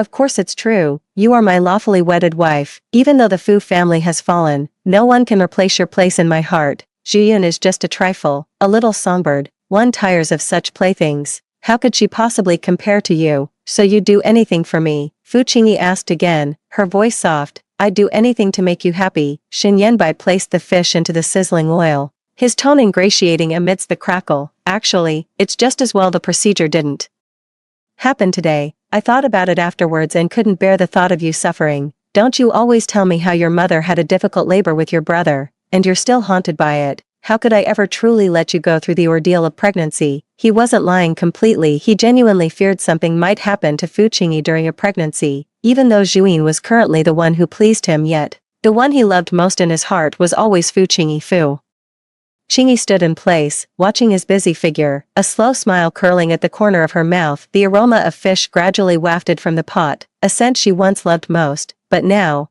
it only smelled pungent and sickening. Night deepened, and the only sound left in the villa was the hum of the central air conditioning. Fu Qingyi sat at the dining table. Before her lay the steaming sweet and sour mandarin fish, its sauce glistening, yet the hand holding her chopsticks remained still. The shock from the operating room earlier that day hadn't faded. Her stomach was already in knots, seized by waves of cramping pain that made even breathing hurt. Shen Yanbai walked over with a bowl of warm water. Seeing her untouched chopsticks, his brow furrowed slightly. Why aren't you eating? Does it not suit your taste? He reached out to touch her forehead, but the moment his fingertips brushed her skin, Fu Qingyi instinctively flinched away. His hand froze midair, then withdrew as if he hadn't noticed. It settled instead on her lower abdomen, his warm palm gently massaging the area. Is your stomach hurting again? After all that commotion today, you must have caught a chill. Fu Qingyi's body stiffened, and the nausea in her stomach intensified. This was the same hand that had once held a belt to bind her wrists, that had forced her compliance with a syringe. Now, resting on her belly, it made the day's cruelty feel like a distant illusion. She suppressed her nausea, keeping her eyes downcast and silent, her lashes veiling the icy chill in her gaze. It wasn't the time to burn bridges yet, the divorce papers weren't finalized, she needed to wait a little longer. Shin Yanbai seemed lost in the tenderness of his own making, rubbing her stomach as he coaxed softly, just bear with it a little longer, I'll make you some millet porridge later, it's good for the stomach. His voice was impossibly gentle. In the past, Fu Qingyi would have been overjoyed to hear it, but now, it just made her feel like she couldn't breathe. Just then, the ringtone shattered the living room's quiet once more. Shin Yanbai pulled it out and saw Zhu Yun displayed on the screen. The softness on his face faded instantly. Frowning, he hit the decline button and explained to Fu Qingyi with a hint of impatience, that girl, she can't even give me peace at night. But no sooner had the words left his mouth than the phone rang again. Still Zhu Yun. Shin Yanbai's expression darkened, his finger hovered over the screen for a moment, but in the end, he didn't answer. He simply powered it off. He turned to Fu Qingyi, ignore her, she's just being childish, we'll deal with it tomorrow. Fu Qingyi looked up, catching a flicker of irritation in his eyes. A cold laugh echoed in her heart, so even his most cherished canary could grate on his nerves. She didn't respond, merely taking a small sip from the glass of lukewarm water in front of her. The temperature was just right, yet it couldn't warm her heart. However, the quiet didn't last 2 minutes before another call came through, this time from Shin Yanbai's assistant. This time, he answered without hesitation, his tone far from pleasant. What is it? But as he listened to the assistant's frantic report on the other end, Shin Yanbai's expression gradually shifted. The hand that had been resting on Fu Qingyi's stomach abruptly withdrew. He stood up, his voice frantic. What did you say? Fu Qingyi remained seated, motionless. She could even clearly hear the assistant's anxious voice from the other end of the phone. Mr. Shin, you must come quickly, Miss Su says. She says Madam has been tying you down, keeping you from her on purpose, trying to drive her to her death. She's standing on the edge of the rooftop now, swaying with every gust of wind. Nothing we say can talk her down. Shin Yanbai's breathing grew heavy. He turned to look at Fu Qingyi, his expression complex. There was worry for Zhu Yun in his gaze, but also reproach, as if Zhu Yun's desperate act was all Fu Qingyi's fault. Without another word to Fu Qingyi, he snatched his coat from the sofa and strode toward the door, his hurried footsteps leaving not a single farewell in their wake. The front door slammed shut with a bang, and silence once again descended upon the villa. Fu Qingyi set down her water glass, staring at the plate of sweet and sour squirrel fish growing cold on the table. She finally doubled over, leaning against the dining table as dry heaves racked her body. It took her a long moment to recover. Straightening up, she pulled the signed divorce papers from her bag, her fingertips lightly tracing over Shin Yanbai's signature. Just wait a little longer, we just need to wait a little longer. Fu Qingyi picked up her phone and sent a message to Shin Yanbai's arch-rival, your turn next. In the dead of night, exhaustion finally overcame the discomfort in her stomach. Fu Qingyi curled up in bed under a heavy velvet duvet, yet she still felt cold. In a daze, she slipped into a dream. In the dream, the Fu family was as it had been before the bankruptcy. Her mother was in the kitchen baking her favorite cookies, her father sat on the sofa reading the financial news, and her younger brother, Fu Qingyu, leaned in beside her, holding up a newly assembled Lego spaceship and calling, look, sis. But the scene suddenly shattered, replaced by the glaring red light outside the ICU. Her father lay in a hospital bed covered in tubes, and her little brother clung to her leg, sobbing, sis, I'm scared. Then, his figure grew fainter and fainter, until finally, he vanished into a blanket of white mist. Fu Qingyi reached out to grab him, but her hands closed on nothing but cold, empty air. She cried out Qingyu, and jolted awake from the dream, her forehead drenched in cold sweat. Before she could fully gather her thoughts, the bedroom door was gently knocked. From outside came the hesitant voice of her assistant, Chen Chao. Madam, are you awake, Mr. Shin? Mr. Shin has returned. He asks that you come downstairs. For the drowsiness vanished instantly from Fu Qingyi's eyes. She knew Zhu Yun wouldn't let this matter rest. The rooftop farce was just the beginning. Now, this little canary is about to enter the main hall. She didn't turn on the light, changing into a plain silk nightgown in the dark to cover the fading red marks on her wrists. All the lights in the living room were switched on. Shin Yanbai sat in the very center of the sofa. Zhu Yun, clinging to him like a frightened pet, revealed a bandage-wrapped ankle beneath her skirt, looking utterly pitiful. The moment Fu Qingyi descended, the vulnerability in Zhu Yun's eyes, hidden behind Shin Yanbai's shoulder, vanished instantly, replaced by a provocative smirk curling at the corner of her lips. That gaze seemed to gloat, yet also to declare, see, he still protects me. Shin Yanbai looked up and saw Fu Qingyi. His brow furrowed slightly as he spoke in a weary tone, Qingyi, come here. Zhu Yun accidentally Sprained her ankle on the rooftop today. The doctor said she needs complete rest. It's more convenient for her to stay here for a while, as we have the housekeeper to look after her. Fu Qingyi stood motionless at the top of the stairs, her gaze fixed on Zhiyun's bandaged ankle. A cold sneer formed in her heart. Didn't die from the fall, but managed to sprain an ankle first. How thoroughly planned this little act is. Before she could speak, Shen Yanbai continued, also, about today, Zhiyun says. She didn't mean to cause a scene, she's just terrified of losing me. She was already in a bad mood, and now she's hurt. Just humor her, apologize, and we can put this behind us. Apologize. Fu Qingyi finally spoke. Shen Yanbai, you want me to apologize to her? She took 2 steps forward, stopping before the sofa, her gaze fixed directly on Shen Yanbai. Did I force her to run to the rooftop and threaten suicide? Now she's moving into our home, and you still want me to apologize to her? Tell me, where did I go wrong? Was it by not obediently letting you push me onto the operating table, or by not standing by and watching your child be born inside me? Frightened by her intensity, Zhiyun shrank back into Shen Yanbai's arms, tears welling up. Sister, that's not what I meant. I was just so scared. Yanbai is the most important person to me. I can't lose him. As she spoke, her tears began to fall. Shen Yanbai patted Zhiyun's back to comfort her. When he looked up at Fu Qingyi, his eyes held reproach. Qingyi, Zhiyun is still young. Why are you picking a fight with her? I'm asking you to apologize just so we can have some peace at home. Do you really want to watch us argue every single day? Peace and quiet. From the day you brought her into the Shen family, this house was doomed to lose its peace. Shen Yanbai, I'm leaving. You're being utterly unreasonable. Shen Yanbai's patience had finally run out. I can't be bothered to argue with you. Zhiyun will stay here.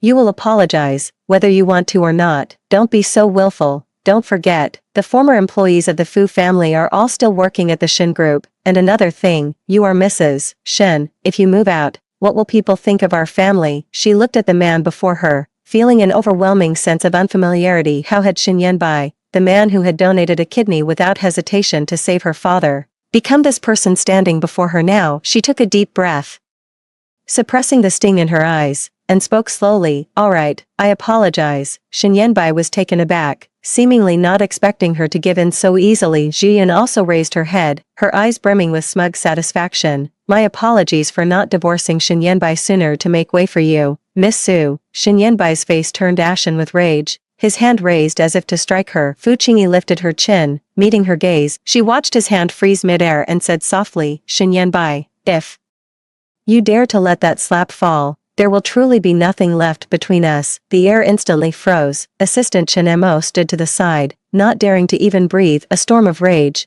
mixed with a hesitation he himself hadn't noticed, churned in Shen Yanbai's eyes. Fu Qingyi simply held her face up to meet his gaze, her eyes devoid of any fear, as if waiting for him to sever the last remaining shred of their bond. After a few seconds of tense silence, he finally lowered his hand slowly. His voice was hoarse, his tone resigned, more like he was trying to convince himself. Qingyi, must you be so willful? Are you truly satisfied only after turning this home upside down? Turning it upside down? Fu Qingyi repeated the phrase softly, a trace of mockery curling at the corner of her lips. Shen Yanbai, get this straight. I'm not the one who threw this house into chaos. She didn't look at him again, turning instead to head for the stairs. All she wanted now was to return to her bedroom, to wait for the news from over there, to wait for the day the divorce agreement would take effect. But just as she took a step, a choked sob came from behind her. Zhiyun's voice was fragile and wounded. Madam, how can you say that? Yanbai and I are truly in love. I never intended to ruin your family, nor force you into anything. Why must you always be so cruel to me? Fu Qingyi's footsteps halted. She turned and saw Zhiyun, her eyes rimmed red, tears clinging to her lashes, looking utterly wronged. As expected, Shen Yanbai's brow furrowed deeply. He pulled Zhiyun closer, his tone heavy with reproach. Qingyi, did you hear that? Zhiyun meant no such thing. It's you who's always held a prejudice against her. Can't you be more gracious and stop assuming the worst of people? Generous. Fu Qingyi found it absurd. Shen Yanbai, you're asking me to be generous to a woman trying to steal my husband. To be generous to the person who wants to use me as a breeding tool. Why don't you ask her to be a little more generous to me? 5. I didn't. Zhiyun hurriedly defended herself, her voice choked with emotion. Sister, I truly never intended for you to bear a child for me. That day, Yanbai was just overly worried about me. That's why he said such things. I've already told Yanbai since then. I'm willing to give birth myself, no matter how painful it is. I'm not afraid. I just want to build a home with Yanbai." As she spoke, she reached out, took Shin Yanbai's hand, and placed it on her lower abdomen, her eyes full of longing. "Yanbai, you said it yourself. We'll have a lovely baby, right?" Shin Yanbai's heart instantly softened, looking down at Zhu Yun. His gaze was so tender it could melt, completely forgetting Fu Qingyi's presence beside him. "Yes, we'll have a baby. We have all the time in the world." Fu Qingyi stood rooted to the spot, watching the deeply affectionate scene before her, feeling only a wave of nausea churning in her stomach. After moving into the Shin family villa, Su Zhiyun grew increasingly restless. She was determined to secure her place in high society. To prove she wasn't just a caged canary kept by Shin Yanbai, she meticulously planned a flower-viewing banquet. She invited all the prominent ladies of Beijing's high society, hoping to elevate her own status through this banquet and secure their recognition of her position within the Shin family. On the day of the banquet, the villa's garden was exquisitely decorated. A dazzling array of rare and expensive flowers vied for attention. Zhu Yun, dressed in a haute couture gown with impeccable makeup and a smile on her face, greeted the arriving guests at the entrance. Yet all her eager anticipation came to nothing. Most of the ladies attending the banquet were Fu Qingyi's childhood friends, and their expressions turned sour at the sight of Su Zhiyun. "Miss Su, the flowers in this garden are lovely, but they don't quite measure up to the varieties in the Fu family garden from back in the day. Indeed, it all feels a bit lacking in substance now." Su Zhiyun's smile froze for a moment. Suppressing her inner fury, she forced a smile and said, "You ladies jest. I merely wished to invite everyone over for a bit of lively company." "Lively company, we would like that, but with some people acting like a cuckoo laying its egg in another's nest, it's simply too vexing to watch. How could we possibly enjoy ourselves?" The ladies spoke one after another, each remark laced with veiled sarcasm directed at Su Zhiyun. Su Zhiyun could no longer maintain her facade, her eyes instantly welling up with tears. She turned and ran back into the villa, throwing herself into Shin Yanbai's arms the moment he returned from work, weeping as pitifully as a rain-drenched pear blossom. "Yanbai, they bullied me, they all bullied me," Su Zhiyun sobbed, dramatically embellishing the words the ladies had said to her. "They even said I'm not as good as Fu Qingyi, that I'm not worthy of being by your side at all." Shin Yanbai frowned as he looked down at the heartbroken Su Zhiyun crying in his arms. He was already harboring resentment over Fu Qingyi's failure to apologize to Su Zhiyun a few days ago. Now, hearing that Su Zhiyun had suffered such a grave injustice, his anger flared up instantly. Shin Yanbai summoned his assistant and ordered, "Go and find a group of young, beautiful women, have each one meticulously dressed up, then deliver them separately to the husbands of Mrs. Li, Mrs. Zhang, and Mrs. Wang. Tell them it's a gift from me." Shin Yanbai, the assistant, was taken aback for a moment, feeling hesitant. Fu Qingyi happened to overhear every word of it. Her face instantly paled. She strode up to Shin Yanbai and said urgently, "Shin Yanbai, you can't do this. Those ladies are my friends. They were only speaking up for me because they felt I was wronged. If you go through with this, you won't just ruin their families, you'll drag yourself into a public scandal." Shin Yanbai looked at Fu Qingyi with a cold, reproachful gaze. "Qingyi, you're being very difficult. Zhu Yun has suffered a great injustice, and I'm standing up for her. Not only do you fail to understand, but you're siding with outsiders to criticize me. Why can't you just get along with Zhu Yun?" Watching Shin Yanbai's complete lack of moral discernment, a wave of cold despair washed over Fu Qingyi's heart. She knew Shin Yanbai was still holding a grudge over her refusal to apologize to Su Zhiyun days earlier, and was now using this opportunity to vent his displeasure. Fu Qingyi took a deep breath, suppressing the bitter anger in her heart. "Shin Yanbai, just what kind of apology do you want from me? As long as you let me go, leave my friends alone, and stop this self-destructive behavior, I'll agree to anything you say." Shin Yanbai hadn't expected Fu Qingyi to give in so easily. He paused for a moment, then reached out to grip her chin. "You want to know how to apologize? It's simple. At my grandfather's 60th birthday celebration, in front of all the guests, you will personally declare that Zhu Yun has every right to stay by my side." 6. Fu Qingyi's body went rigid, her jaw aching from the tight grip. She never imagined Shin Yanbai would say such things or make such a demand. "Shin Yanbai, you've gone too far. Qingyi, you'd better think carefully. Either do as I say, or your friends and the Fu family's former employees will face the consequences." Fu Qingyi's breath hitched. She knew Shin Yanbai meant what he said. For Su Zhiyun, he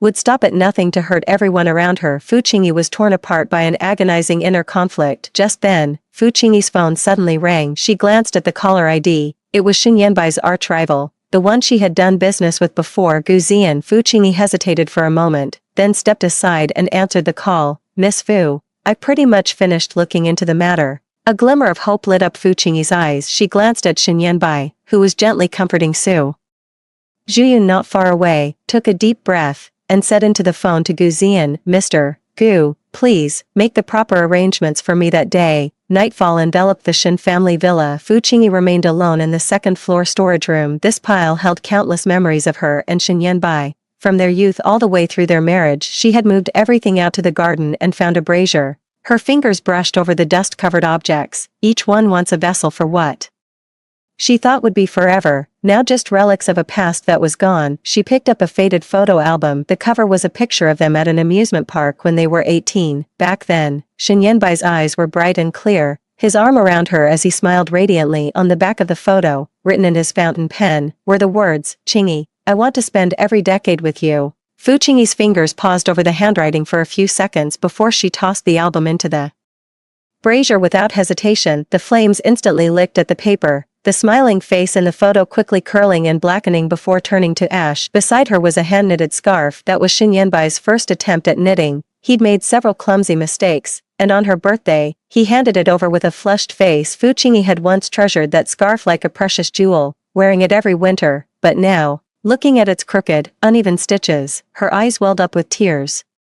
She slowly unfurled the scarf and threw it into the brazier. There was also a ring, bought right after they got their marriage certificate back when the Fu family had just gone bankrupt. Shen Yanbai, fearing he couldn't give her enough, bought this rare gemstone at an auction to craft into her wedding ring. The flames in the brazier grew fiercer, casting flickering light and shadow across Fu Qingyi's face. She tossed items into the fire, one after another, the first lipstick he ever gave her, the puzzle they assembled together, and even the hospital bill she had kept from when he donated a kidney. It was the proof she once held that he loved her. What are you doing? A familiar voice called out in alarm. Fu Qingyi turned around and saw Shen Yanbai standing in the doorway. His pupils contracted as he looked at the objects blazing fiercely in the brazier, and he strode forward quickly. Fu Qingyi did not stop her actions, her voice calm. Some things are no longer needed, out of sight, out of mind. Shen Yanbai grabbed her wrist, his tone urgent and tinged with grievance. Qingyi, don't be like this. These are our memories. Why burn them? We will always be husband and wife. Su Zhiyun is just a passing guest. She poses no threat to your position. Don't be so hard on yourself. Just a passing stranger. Shen Yanbai, earlier today, you actually considered sending young women to the homes of Manager Li and Manager Zhang, all because their wives spoke up for me, when you were so ready to destroy other people's families for Su Zhiyun's sake. Did you ever stop to think about the immense harm you'd cause? Shen Yanbai tried to defend himself. I was just speaking in anger. I never truly intended to do that. Speaking in anger. Fu Qingyi let out a soft, derisive laugh. Fu Qingyi no longer wanted to dwell on whether it was just words spoken in anger, or if Shen Yanbai was truly this cold and selfish by nature. The flames in the brazier still danced, casting light on her resolute profile. Shen Yanbai, stop lying to yourself. What was between us was burned to ashes by your own hands long ago. These things are nothing but the final remnants. Seeing her icy demeanor, a wave of panic, unlike anything he'd ever felt before, surged in Shen Yanbai's heart. He wanted to say something, to pull her into his arms and tell her she was still the one he loved most, but the words died on his lips,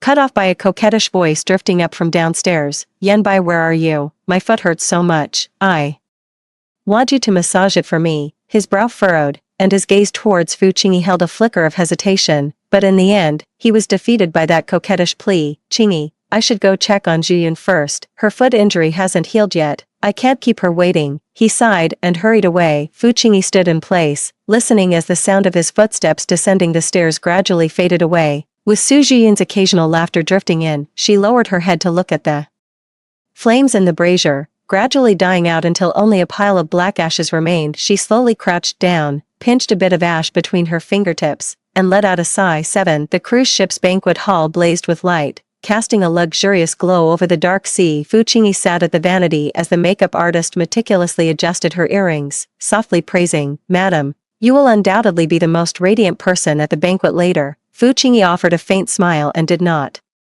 reply. In her heart, she knew this birthday banquet was merely another battlefield. Su Zhiyun would never be content with merely playing a supporting role. Sure enough, no sooner had the words been spoken than the door to the dressing room swung open. Clad in an overly flamboyant strapless dress and teetering on 10-centimeter heels, Su Zhiyun strode directly up to Fu Qingyi. Her eyes were fixed with a predatory glare on the other woman's gown. Fu Qingyi, she demanded imperiously, that dress of yours is quite nice, take it off and give it to me. Fu Qingyi lifted her gaze, her eyes icy. Miss Su, this is my gown, I have no reason to hand it over to anyone else, what's yours or mine. Su Zhiyun reached out to grab Fu Qingyi's skirt. Yanbai said I can use anything from the Shin family as I please, it's just a dress, must you be so stingy? Seeing this, the makeup artist hurriedly stepped in to mediate, still holding the spare jewelry prepared for Su Zhiyun. Miss Su, please don't be upset, your makeup today has warm undertones, which perfectly complement the red dress you're wearing and really bring out your complexion. Madam's gown has a cooler tone, which would actually detract from your beauty. Her intention was to help defuse the situation,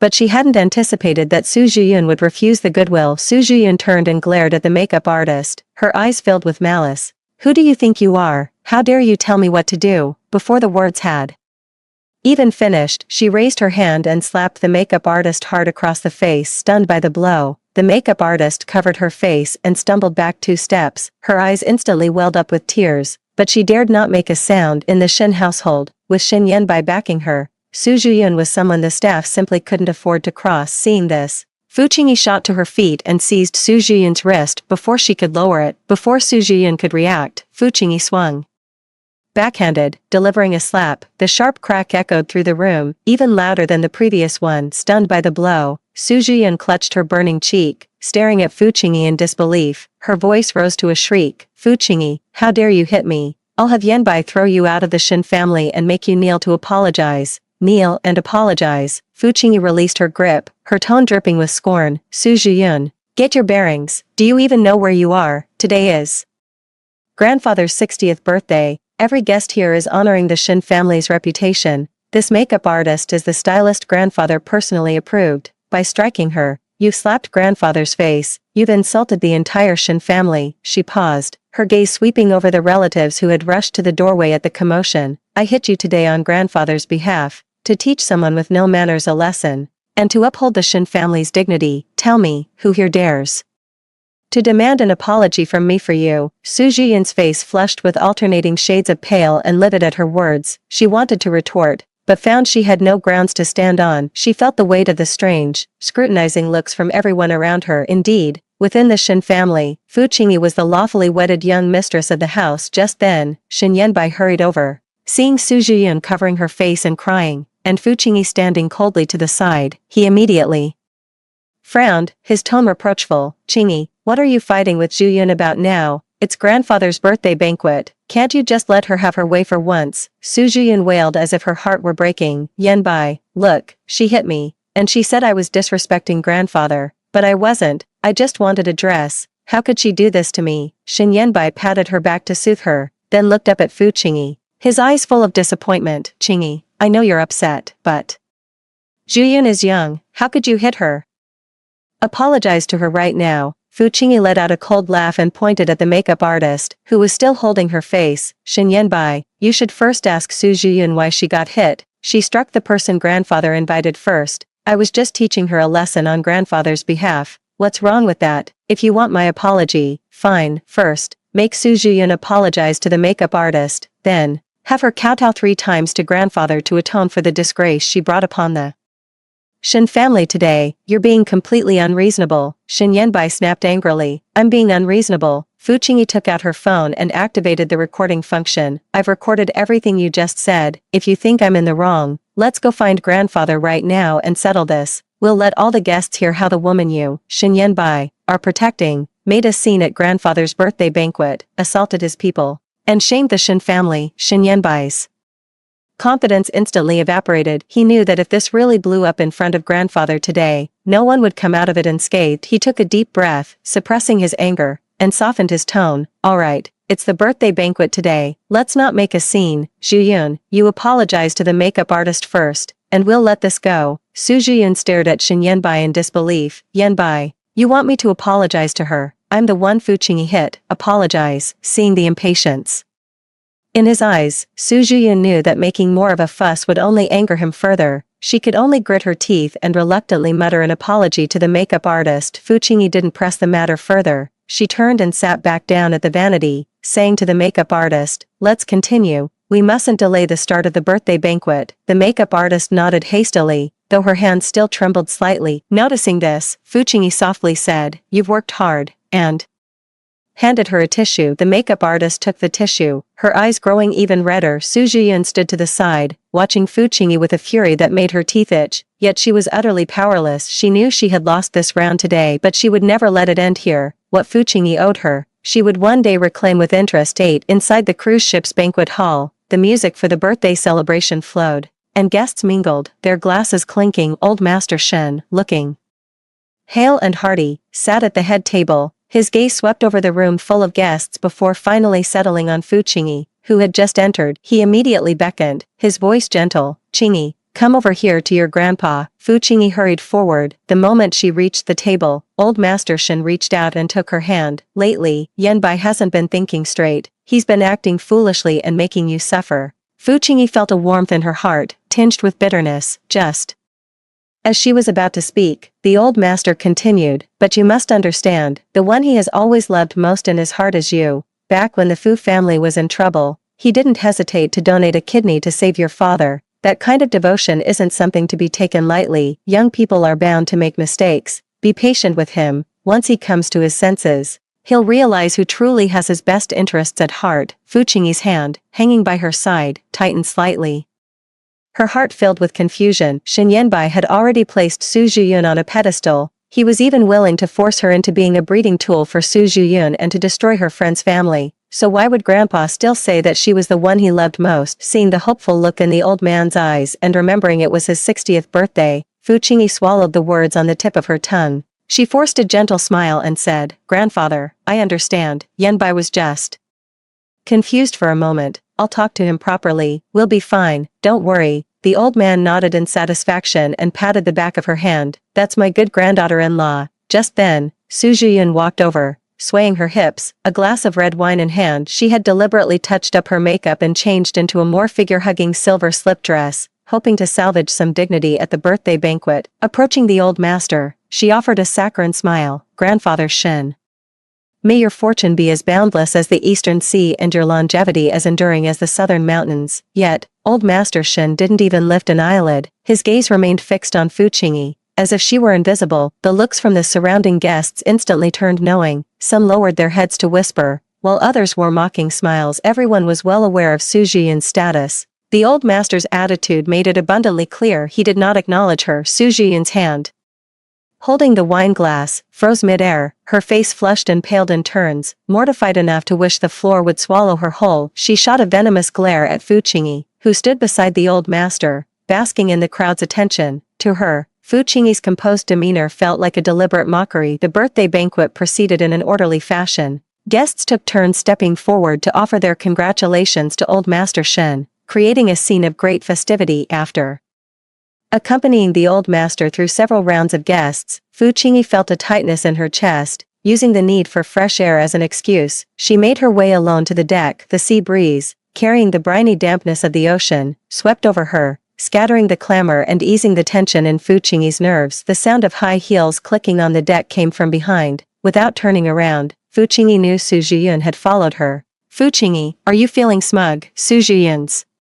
voice was thick with jealousy. "With grandfather shielding you, you think you'll always be Mrs. Shen, always one step ahead of me." Fuchingi couldn't be bothered to engage with her and turned to leave, but Su Zhiyun swiftly stepped forward, blocking her path, her gaze fixed intently on the ruby necklace around Fuchingi's neck. It was a pigeon's blood ruby necklace, its facets catching and refracting the moonlight. "Give me the necklace," Su Zhiyun demanded, her eyes gleaming with greed as she reached out to snatch it. "It's wasted on you. Only I am worthy of it." Fuchingi recoiled sharply, evading her grasp. Her fingers instinctively flew to shield the necklace, her eyes filled with wariness. "Don't you dare touch it with your filthy hands. My father gave this to my mother. They're both gone now, and this necklace is the only keepsake they left behind. No one is taking it from me." This necklace held all her memories of her parents. It was the most tender, and the most fiercely guarded part of her heart. So what if it's a memento? Su Zhiyun, infuriated by her defiance, took a step forward, her tone belligerent. "Everything in the Shen household is mine now, so what's yours is mine too. If you know what's good for you, you'll take it off and hand it over yourself, before I make you." With that, she lunged forward, her hands clamping like vices around Fu Qingyi's wrists as she tried to wrench the necklace away. The chain bit painfully into Fu Qingyi's neck, the sharp edges of the gemstones pressing into her skin and leaving angry red marks. Fu Qingyi struggled desperately, but Su Zhiyun's grip was too strong, her fingers digging into her wrist with a pain that brought tears to her eyes. Let go, Su Zhiyun, don't you dare go too far, Fu Qingyi snarled through gritted teeth, trying to shove her away, but Su Zhiyun didn't release her. Instead, she became even more frenzied watching Fu Qingyi protect the necklace, and recalling the cold shoulder she received in the banquet hall along with old Master Shin's blatant favoritism towards Fu Qingyi. A surge of intense hatred welled up from the depths of her heart. As long as Fu Qingyi remained, she would never win Shen Yanbai's love or attain the status she so desperately craved. Perhaps it would be better if Fu Qingyi simply vanished forever. 9. Once the thought surfaced, it became impossible to suppress. From the corner of her eye, Su Zhiyun saw the deck's edge had no railing. The sea below was pitch black, a void that seemed capable of swallowing everything. She took a deep breath, mustered all her strength, and in the moment Fu Qingyi was struggling, thrust out her hand and shoved Fu Qingyi hard in the back. Taken completely by surprise, Fu Qingyi toppled backward just as she was about to plunge into the sea. A flicker in the corner of her eye caught sight of distant guests and Shen Yanbai walking toward the deck. She reached out and desperately clutched at Su Zhiyun's skirt.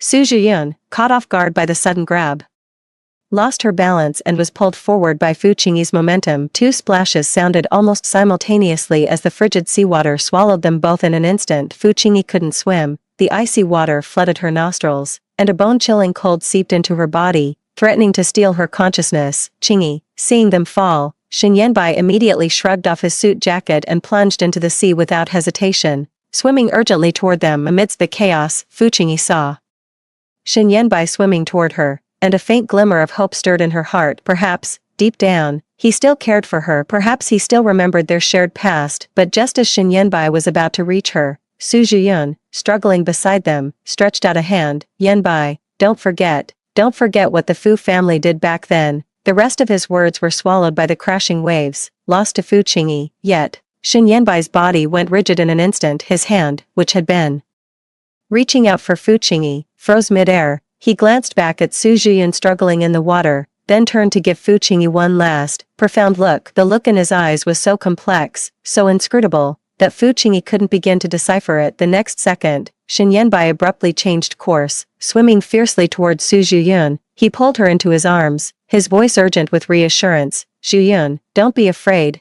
I'm here, I'll get you out. As Fu Qingyi watched his retreating figure, the last shred of hope in her heart shattered completely, frozen solid like ice in the sea. Just then, the assistant and several guests who could swim also jumped in. One of them swam toward Fu Qingyi, reaching out a hand. Madam, grab my hand, let me help you up. But Fu Qingyi only shook her head slowly. Her eyes followed Shen Yanbai as he carried Su Zhiyun, swimming step by step toward the yacht. Leaning into Shen Yanbai's embrace, Su Zhiyun still found the time to glance back and shoot her a triumphant look. Enough, that's quite enough. She was tired of fighting, and tired of waiting. Fu Qingyi gently pushed away the hands of the guests who rushed to her aid, and let her body slowly fall backwards. The frigid seawater dragged her body down, her consciousness fading. She seemed to see her parents' smiling faces, beckoning to her from within a warm, radiant light. Mom, Dad. Fu Qingyi closed her eyes, letting her body sink into the pitch-black depths without a struggle. After bringing Su Zhiyun onto the yacht, Shen Yanbai, frantic with worry, was about to dive back in to search for Fu Qingyi. Seeing this, Su Zhiyun wept bitterly, her hands clutching Shen Yanbai's arm with a death grip, her fingernails nearly digging into his flesh. Yanbai, you can't go.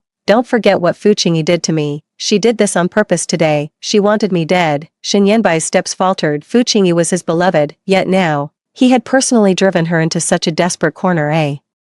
Fire seemed to be burning in Shen Yanbai's chest. His hands trembled as he pried Su Zhiyun's fingers loose. Yanbai, if you go down there, what will become of me? She nearly killed me. How can you be so cruel as to abandon me now? Have you truly forgotten what Fu Qingyi did? Have you forgotten how the Fu family ruined me? Su Zhiyun clung tightly to Shen Yanbai. Shen Yanbai's breathing grew ragged. He lowered his head to look at Su Zhiyun and shook it. Qingyi's life is what matters most. He was plagued by 1,000 worries. Fearing that what Su Zhiyun spoke of would tarnish Qingyi's reputation, he had agonized over it for so long, and now, He could only watch helplessly as the woman he loved plunged into the sea without another glance at Su Zhiyun. He leaped without hesitation back into the icy, bone-chilling seawater. The helicopter rescue team swept over the sea's surface, commencing their search. Shin Yanbai's heart was filled with dread. Find Fu Qingyi, we must find her. He scanned his surroundings, and each time he spotted a dark silhouette, a flicker of hope surged within him. But upon realizing it wasn't Qingyi, that hope was instantly extinguished, drowned by an even deeper despair. The rescue operation lasted the entire night. Shin Yanbai swam in the sea until he was utterly exhausted, his lips turning purple from the cold, his body beginning to tremble uncontrollably. Yet, as dawn broke,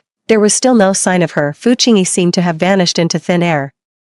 Lost in the vast, endless sea, old Master Shin looked at the utterly exhausted, hollow-eyed Shin Yanbai, trembling with rage. He raised a shaking hand to point accusingly at him, his voice quivering as he roared, "Look what you've done. See what you've made of this family. If anything happens to Qingyi, I will never forgive you." Shin Yanbai stood there dumbly, shaking his head and muttering to himself, "Qingyi will be fine. She has to be." 10. Fu Qingyi's eyes snapped open, and she was seized by a fit of violent coughing. Warm, yellow light filled her vision, driving away much of the chill that had gripped her body. "You're awake." Fu Qingyi turned her head and saw Gu Ziyan seated in an armchair, a document held between his fingers, his gaze resting calmly upon her. His cuffs were rolled up, revealing a Patek Philippe watch on his wrist. An air of authority, composed yet aloof, emanated from him, a stark contrast to Shin Yanbai's flamboyance. Seeing that Fu Qingyi remained silent, Gu Ziyan rose and walked to the bedside, offering her the glass in his hand. "Have some water first. Take it easy." Fu Qingyi propped up her frail body to sit, every movement pulling at a fresh wave of pain. She took the glass of water, the warm liquid slid down her throat, finally quelling that suffocating sense of dread. "Thank you." Gu Ziyan leaned against the foot of the bed, his gaze sweeping over the flawless pigeon blood ruby necklace resting at her throat. "When she fell into the water last night,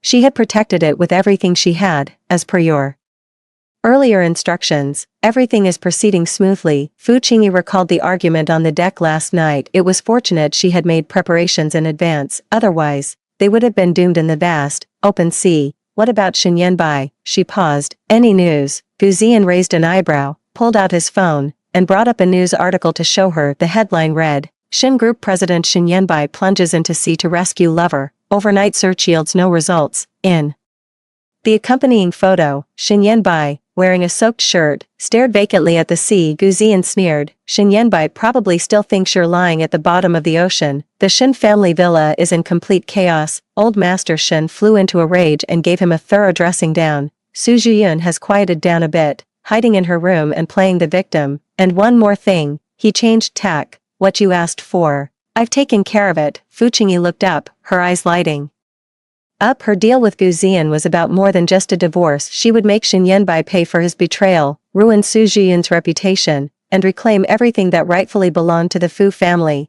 "I've had someone compile the evidence chain regarding the financial discrepancies at Shin Corporation's overseas branch. It's ready to be submitted to the regulators at any moment," Gu Ziyan stated with conviction. "Just give the word, and Shin Corp's stock will plummet by at least 30% within 3 days." The Fu family's foothold in the business world back then was built on their overseas market strategy, a lesson her father had personally taught her. 30% isn't enough. Leave the overseas matters to me. The head of the Shin Group's overseas branch is an old subordinate who worked under my father. I have a way to get him to switch sides. Furthermore, the Fu family still has some old contacts in Europe and North America. If I make an appearance, they'll be willing to help me." Gu Ziyan gave her a somewhat surprised look, then understanding dawned. "All right, that works. It's more secure if you handle it personally. If you need any resources, just tell me directly. You can use the Gu family's channels freely." Fu Qingyi nodded, finished the water in her glass, and placed it on the nightstand. She pushed back the covers and tried to get out of bed, but her legs,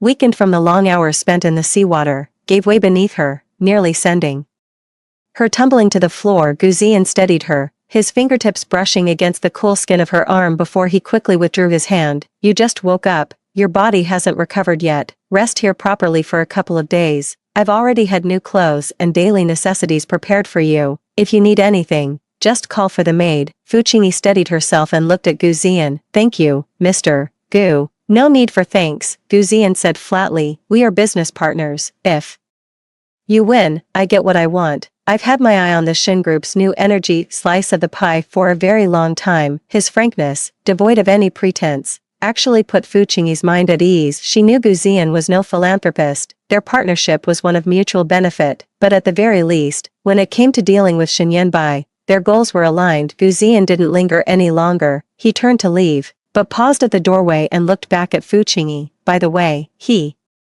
said, Shen Yanbai spent all last night searching for you in the sea. He was eventually rescued after exhaustion set in and is now running a high fever. Fu Qingyi's body stiffened for a moment. That has nothing to do with me, she said flatly. Gu Ziyan fell silent and gently closed the door. The room returned to quiet as Fu Qingyi walked to the window and drew back the heavy curtains. Outside lay a lawn, and in the distance, a lake. She raised her hand to touch the necklace at her throat. The cool gemstone served as a reminder that everything was starting anew. 11. The private jet touched down smoothly in London. The villa Gu Ziyan had arranged for her was located in central London. During these 2 days of rest, she paid no further attention to any news from back home. She was determined to dismantle Shen Yanbai's prized business empire. She swiftly hired investigators to uncover the financial discrepancies in Shin Group's European operations over the past 3 years, as well as evidence of Shen Yanbai misappropriating resources from the Fu family's old guard. For the next 2 weeks, Fu Qingyi became a frequent flyer, shuttling between office buildings in London, Paris, and New York. A graduate of a prestigious business school, she had always been adept at handling overseas affairs, having cut her teeth assisting her father. The old associates who owed her father favors almost unconditionally rallied to her side. First, the technical director of Shin Corporation's North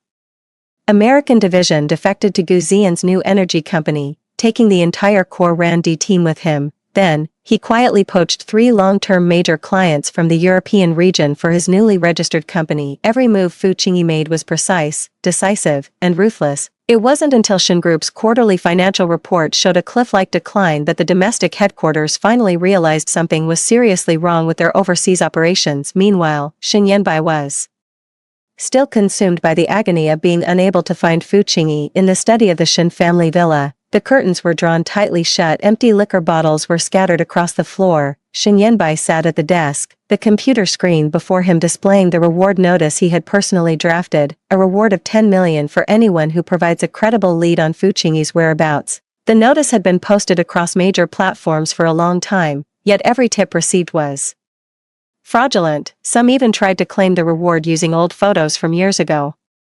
He raised a hand to massage his throbbing temples, as images of Fu Qingyi flashed relentlessly before his eyes. Her bloodshot eyes on the operating table, her resolute profile beside the brazier, her utter despair on the deck before the sea swallowed her. Every single scene tormented him beyond endurance. Ever since he was rescued from the sea that day, even his dreams were filled with Fu Qingyi calling his name from the icy water. He would reach out to grab her, but his hands closed on nothing. Qingyi, where on earth are you? Shen Yanbai picked up the photo frame on the table. Inside was a picture from the day they got their marriage certificate. Fu Qingyi was smiling, her eyes curved like crescents, as radiant as spring. His eyes instantly reddened. I was wrong. Please come back. I'll send Zhiyun away, and we can start over. Okay. The study door was gently knocked, and Su Zhiyun entered, carrying a bowl of bird's nest soup. She was wearing the white nightgown Shen Yanbai used to love most, her hair smooth and draped over her shoulders, her face full of ingratiation. Shen Yanbai's state these past few days had her deeply unsettled. Yanbai, you haven't eaten all day, have some bird's nest soup. Su Zhiyun walked over to the desk. Don't worry too much about the bounty either. Sister Qingyi is so clever, maybe she just wants to hide away for some peace and quiet. She might come back in a while. She thought her words might calm Shen Yanbai down, but she didn't expect him to suddenly look up, his face full of fury. Get out. Su Zhiyun was startled by his reaction, nearly dropping the bowl of bird's nest soup in her hand. Her eyes instantly welled up with tears, her voice trembling with hurt. Yanbai,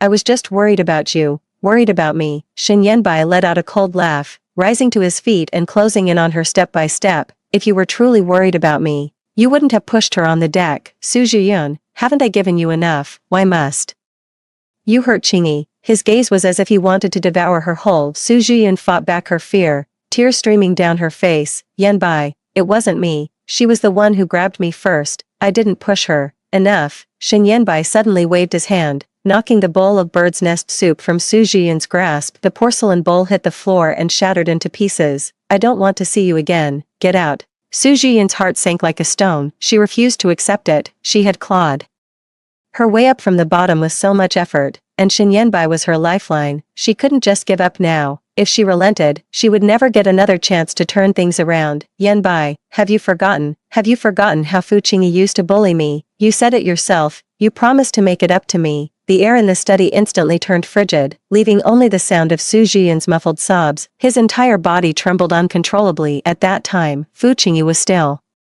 consumed by grief over the sudden loss of her parents and younger brother, shutting herself in her room all day. His heart ached for her, yet he didn't know how to comfort her. He could only stand guard outside her door every day, talking to her through the wooden panel. That day, he went out for a business dinner, never suspecting that his drink had been spiked. In a daze, he only remembered someone helping him into the hotel room. When he woke up again, Su Zhiyun was lying beside him. His mind was filled with Fu Qingyi's face. All he wanted was to bury this incident as quickly as possible, but Su Zhiyun kept crying, saying she had been tricked by a friend, that her innocence was gone, and that she could no longer face the world. Just as he was at a complete loss, Su Zhiyun suddenly caught sight of his phone on the nightstand. The screen lit up, showing a photo of him and Fu Qingyi together. Su Zhiyun's sobbing suddenly stopped. She looked up, her eyes red-rimmed. Mr. Shen, you and Miss Fu, you're very close, aren't you? 12. He didn't think much of it at the time, only feeling a pang of guilt as he gave a vague, non-committal reply. But the very next moment, Su Zhiyun pulled up a few photos from her phone's album. In the photo, Fu Qingyi was wearing her high school uniform, standing in front of the school building, surrounded by a few girls. In the corner,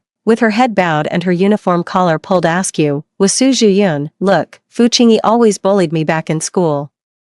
Now that her family is in trouble, if she finds out about what happened between you and me, she might think I'm deliberately getting back at her. His mind went blank with a sudden buzz. With the Fu family's downfall, Fu Qingyi was already having a hard enough time. If she were to be branded as a school bully on top of that, who knows how the gossip mongers in the Beijing social circle, just waiting for a spectacle, would smear her name. He didn't dare to take that risk, much less let Fu Qingyi suffer any more distress. Su Zhiyun seemed to see right through him and cried even harder. I know Miss Fu is having a hard time right now, and I don't want to cause her any trouble, but what am I supposed to do? If my parents find out, they'll kill me. Looking at Su Zhiyun's pitiful expression, he steeled his heart and uttered the words he would later come to deeply regret. Don't worry, I'll take responsibility for this. Whatever you want, I'll give it to you. Consider it my compensation to you. He thought Su Zhiyun just wanted some money, or a stable job, but no one could have predicted how things would turn out. Yenbai, think about it. Su Zhiyun cautiously tugged at his sleeve, her voice tinged with grievance. You were the one who said you wanted to make it up to me. I've been with you all this time, never asking for anything unreasonable. I just wanted to stay by your side. Fu Qingyi has it all, your love, the title of the Shen family's young mistress, but me,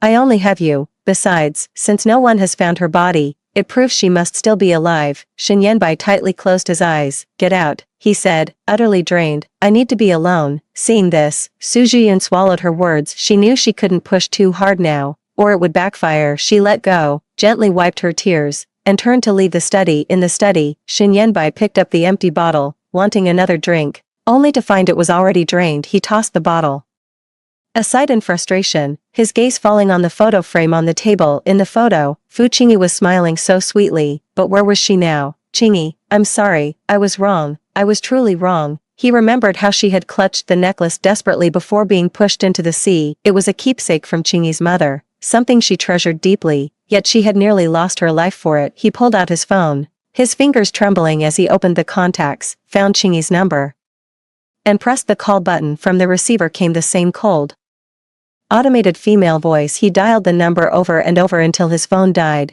then slumped to the floor in despair. Meanwhile, in a London villa, Fu Qingyi had just finished a video conference with an old subordinate from the company. On the other side of the screen was her father's most trusted deputy from back in the day. Don't worry, miss, Shen Yenbai's operations in France over the past few years are full of holes. I've compiled the evidence and can send it to you at any time. Old Zhou's voice was thick with emotion. Boss Fu treated us well back in the day. We've been waiting for the day you'd return. Fu Qingyi nodded. Thank you, Uncle Zhou. But there's no need to rush. We'll take it step by step and slowly draw in the net. After ending the video call, she walked to the window and gazed out at the morning light. Her phone rang just then. It was a message from Guzian. Shen Group stock opened down 5% this morning. The shareholders are already questioning Shen Yenbai's Decisions. Should I turn up the heat? Fu Qingyi looked at the message and replied with just 2 words, no need. It's not the right time yet. In the deep autumn of Jing City, an art auction was underway at the art center. A crowd had gathered before the oil painting hanging in the center of the exhibition hall.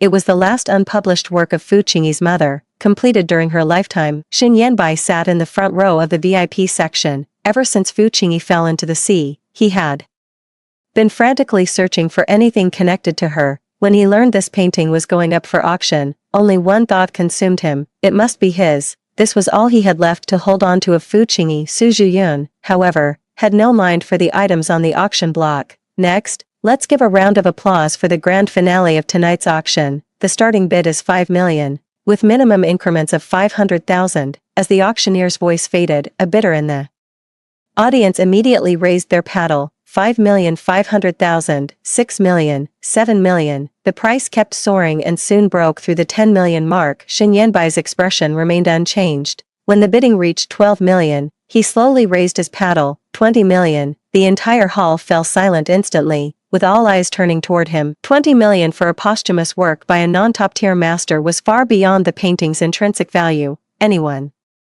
could see that Xin Yanbai was determined to secure his mother-in-law's artwork. Just as the auctioneer was about to bring down the gavel, a low voice suddenly came from the direction of the VIP box on the second floor. I light the sky lantern. 13. Everyone looked up toward the second floor and saw Gu Ziyan. His gaze was cold and detached as he looked at Xin Yanbai, a faint, almost imperceptible sneer playing at the corner of his mouth. Xin Yanbai shot to his feet, his face ashen with fury. He never expected Gu Ziyan to suddenly throw a wrench in the works. He took a deep breath, suppressing the anger in his heart, and strode quickly toward the private room on the second floor. Seeing this, Su Zhiyun hurriedly followed, a vague sense of foreboding stirring within her. Seeing Xin Yanbai enter, he asked in a flat tone, Mr. Shen, is there something you need? Gu Ziyan. Xin Yanbai walked up to him, his tone pleading. This painting is my late mother-in-law's final work. It means the world to me. Could you possibly let me have it? I'll agree to any condition you name. Gu Ziyan let out a light chuckle. President Shen, at an auction, the highest bidder wins. I've already lit the sky lantern. There's no backing out now.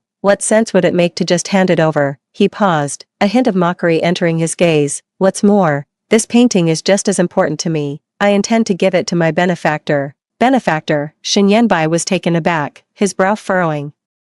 Could it be, your benefactor knew my mother-in-law? Gu Ziyan didn't answer directly, only remarking coolly, President Shen will find out one day. His gaze passed over Xin Yanbai and landed on Su Zhiyun at the door, his tone suddenly turning playful. Speaking of which, Miss Su, we do have some history. Back in school, weren't you the one who loved to corner people in the alleys near campus, playing the little delinquent, bullying classmates left and right? Who would have thought you'd look so delicate now? Su Zhiyun's face turned deathly pale. She stared fixedly at Gu Ziyan, her mind racing through memories, yet she couldn't for the life of her recall where she had seen him before. She forced a calm facade. President Gu, you must have mistaken me for someone else. I was a good girl in school. I never did anything like that. Wrong person. Gu Ziyan raised an eyebrow, pulling up an old photo on his phone and holding it out to Su Zhiyun. In our second year of high school, you and a few other girls cornered a girl in the alley behind Third High. You pinned her against the wall, stole her wallet, and smashed her drawing board to pieces. Have you forgotten? The scene in the photo was blurry,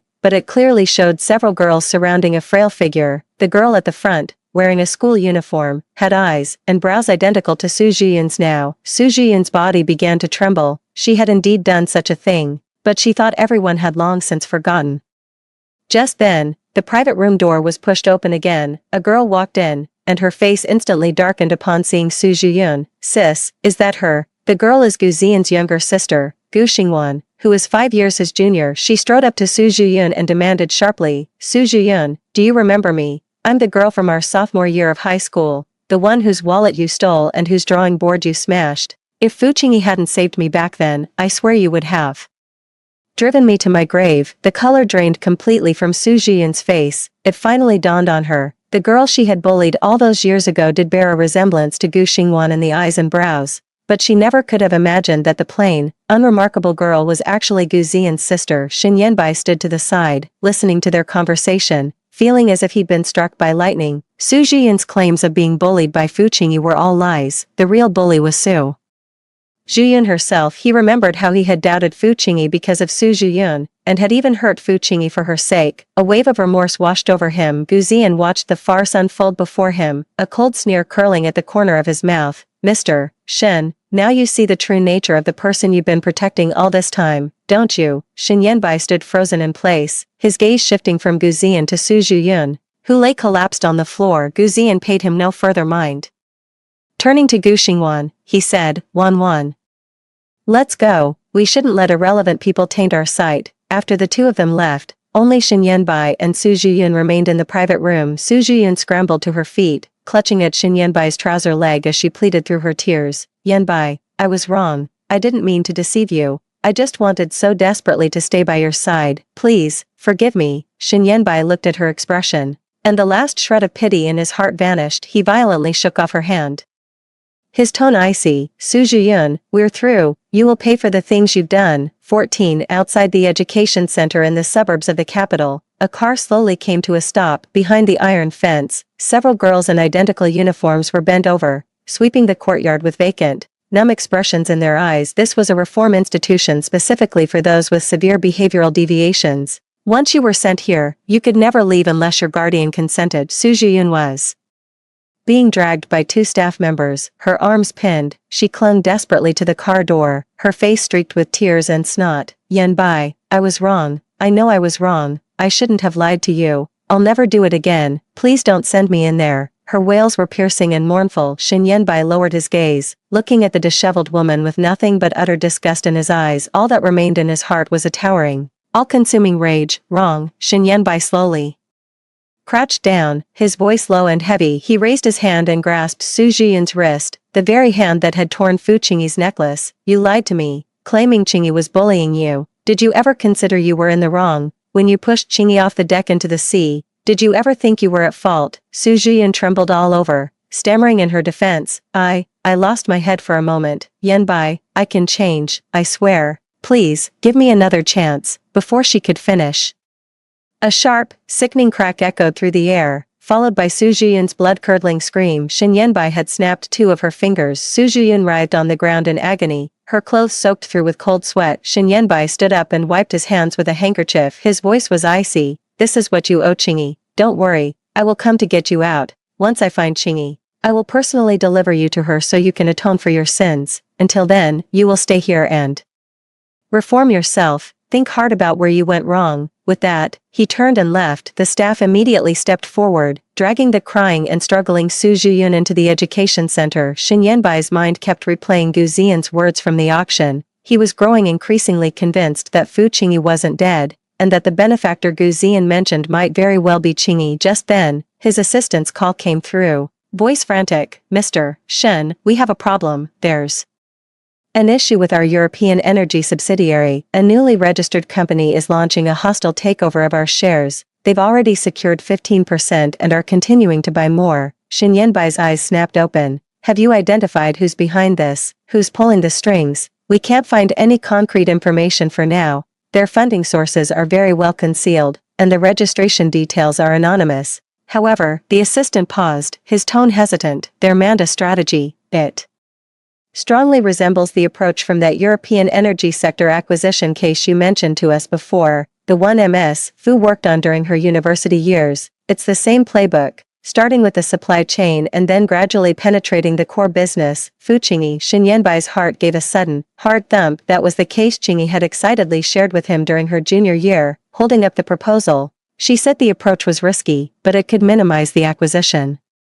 cost to the greatest extent. Could it be that the other party is really Qingyi? Shen Yanbai's breathing grew rapid. He immediately said to his assistant, contact them right now. Tell them I want to meet their legal representative in person to discuss the specifics of the acquisition deal. Make it clear that I'm willing to make concessions, but I must meet the legal representative in person, otherwise, there's no deal. He wanted to confirm with his own eyes whether the person pulling the strings behind the scenes was really Fu Qingyi, the one he had been longing for day and night. Meanwhile, in a London villa, Fu Qingyi was reviewing the acquisition progress report in her hands. The European energy subsidiary was one of the Shin Group's core businesses and the key industry through which the Fu family was absorbed by the Shin conglomerate years ago. We've received a reply, Gu Ziyan said as he entered the study, Handing a document to Fu Qingyi, Shen Yanbai insists on meeting the legal representative in person, or he won't proceed with negotiations. He must have sensed something. Fu Qingyi took the file, flipped through a few pages, and a cold smile curled at the corner of her mouth. Shen Yanbai really isn't stupid. Do you want to go? Gu Ziyan asked with concern. If you don't want to see him, I can go in your place. No need, I'll go myself. I have to face him eventually. Besides,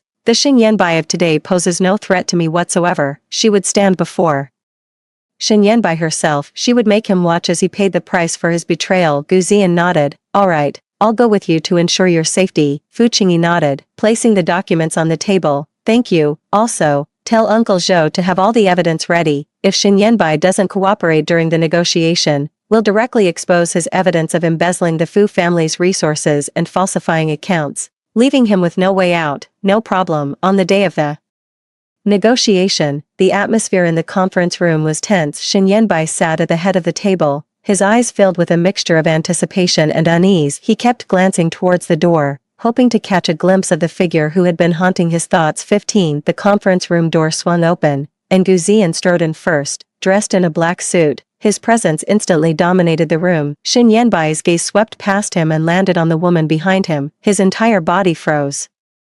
Her hair was elegantly swept up, revealing a slender neck adorned with that familiar pigeon blood ruby necklace. It was Fu Qingyi, the woman he had been longing for day and night. Qingyi, Shen Yanbai's voice trembled. He abruptly stood up, wanting to step forward, but was blocked by Gu Ziyan. Gu Ziyan stepped in front of Fu Qingyi, his gaze icy. Mr. Shen, mind the occasion. We're here to discuss the merger, not to reminisce about old times. Fu Qingyi walked to the other end of the conference table and sat down, sliding a document in front of Shen Yanbai.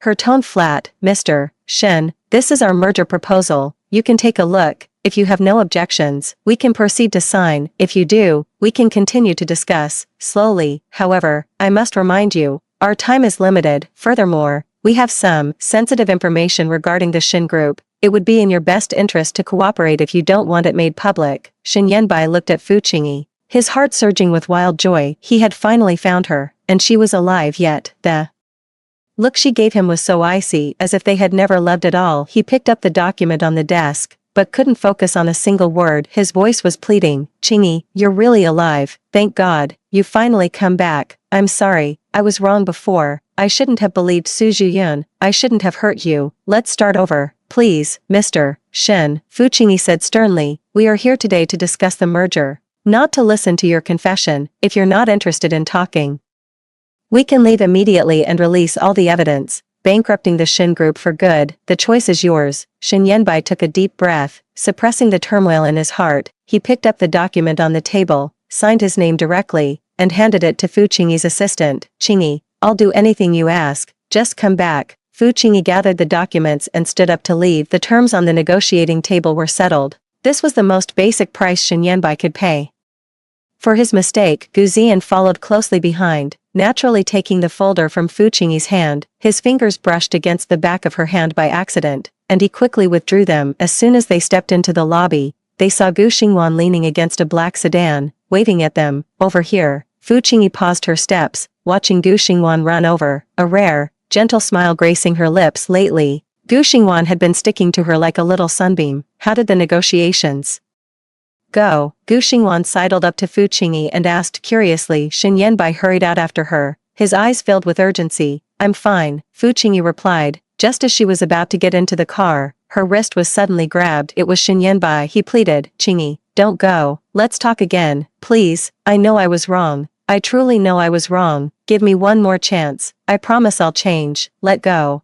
Fu Qingyi struggled with all her might, her eyes turning icy cold in an instant. Seeing this, Gu Xingwan immediately stepped in front of Fu Qingyi, glaring at Shen Yanbai. What are you doing? Sister Qingyi already said she doesn't want to see you. Why are you still pestering her? Someone like you, who can't tell right from wrong and hurts his own wife, is completely unworthy of Sister Qingyi. My brother is 100 times better than you. At least he knows how to cherish someone and would never let Sister Qingyi suffer the slightest grievance. As soon as these words were spoken, not only was Shen Yanbai stunned, but even Gu Ziyan was slightly taken aback. The tips of his ears turned faintly red, and his gaze shifted somewhat awkwardly to the side. Fu Qingyi also noticed Gu Ziyan's unusual behavior, and her heart gave an inexplicable flutter. Gu Xingwan's words, Xingxing is right. Fu Qingyi withdrew her gaze, turning it towards Xin Yanbai who was still gripping her wrist, her tone icy. Xin Yanbai, don't you get it? I have absolutely no interest in hearing your confessions, and even less interest in seeing you in this pathetic state. As she spoke, she abruptly raised her hand, smack. Xin Yanbai's head snapped to the side from the blow. He stared at Fu Qingyi in disbelief, his eyes filled with anguish. Qingyi,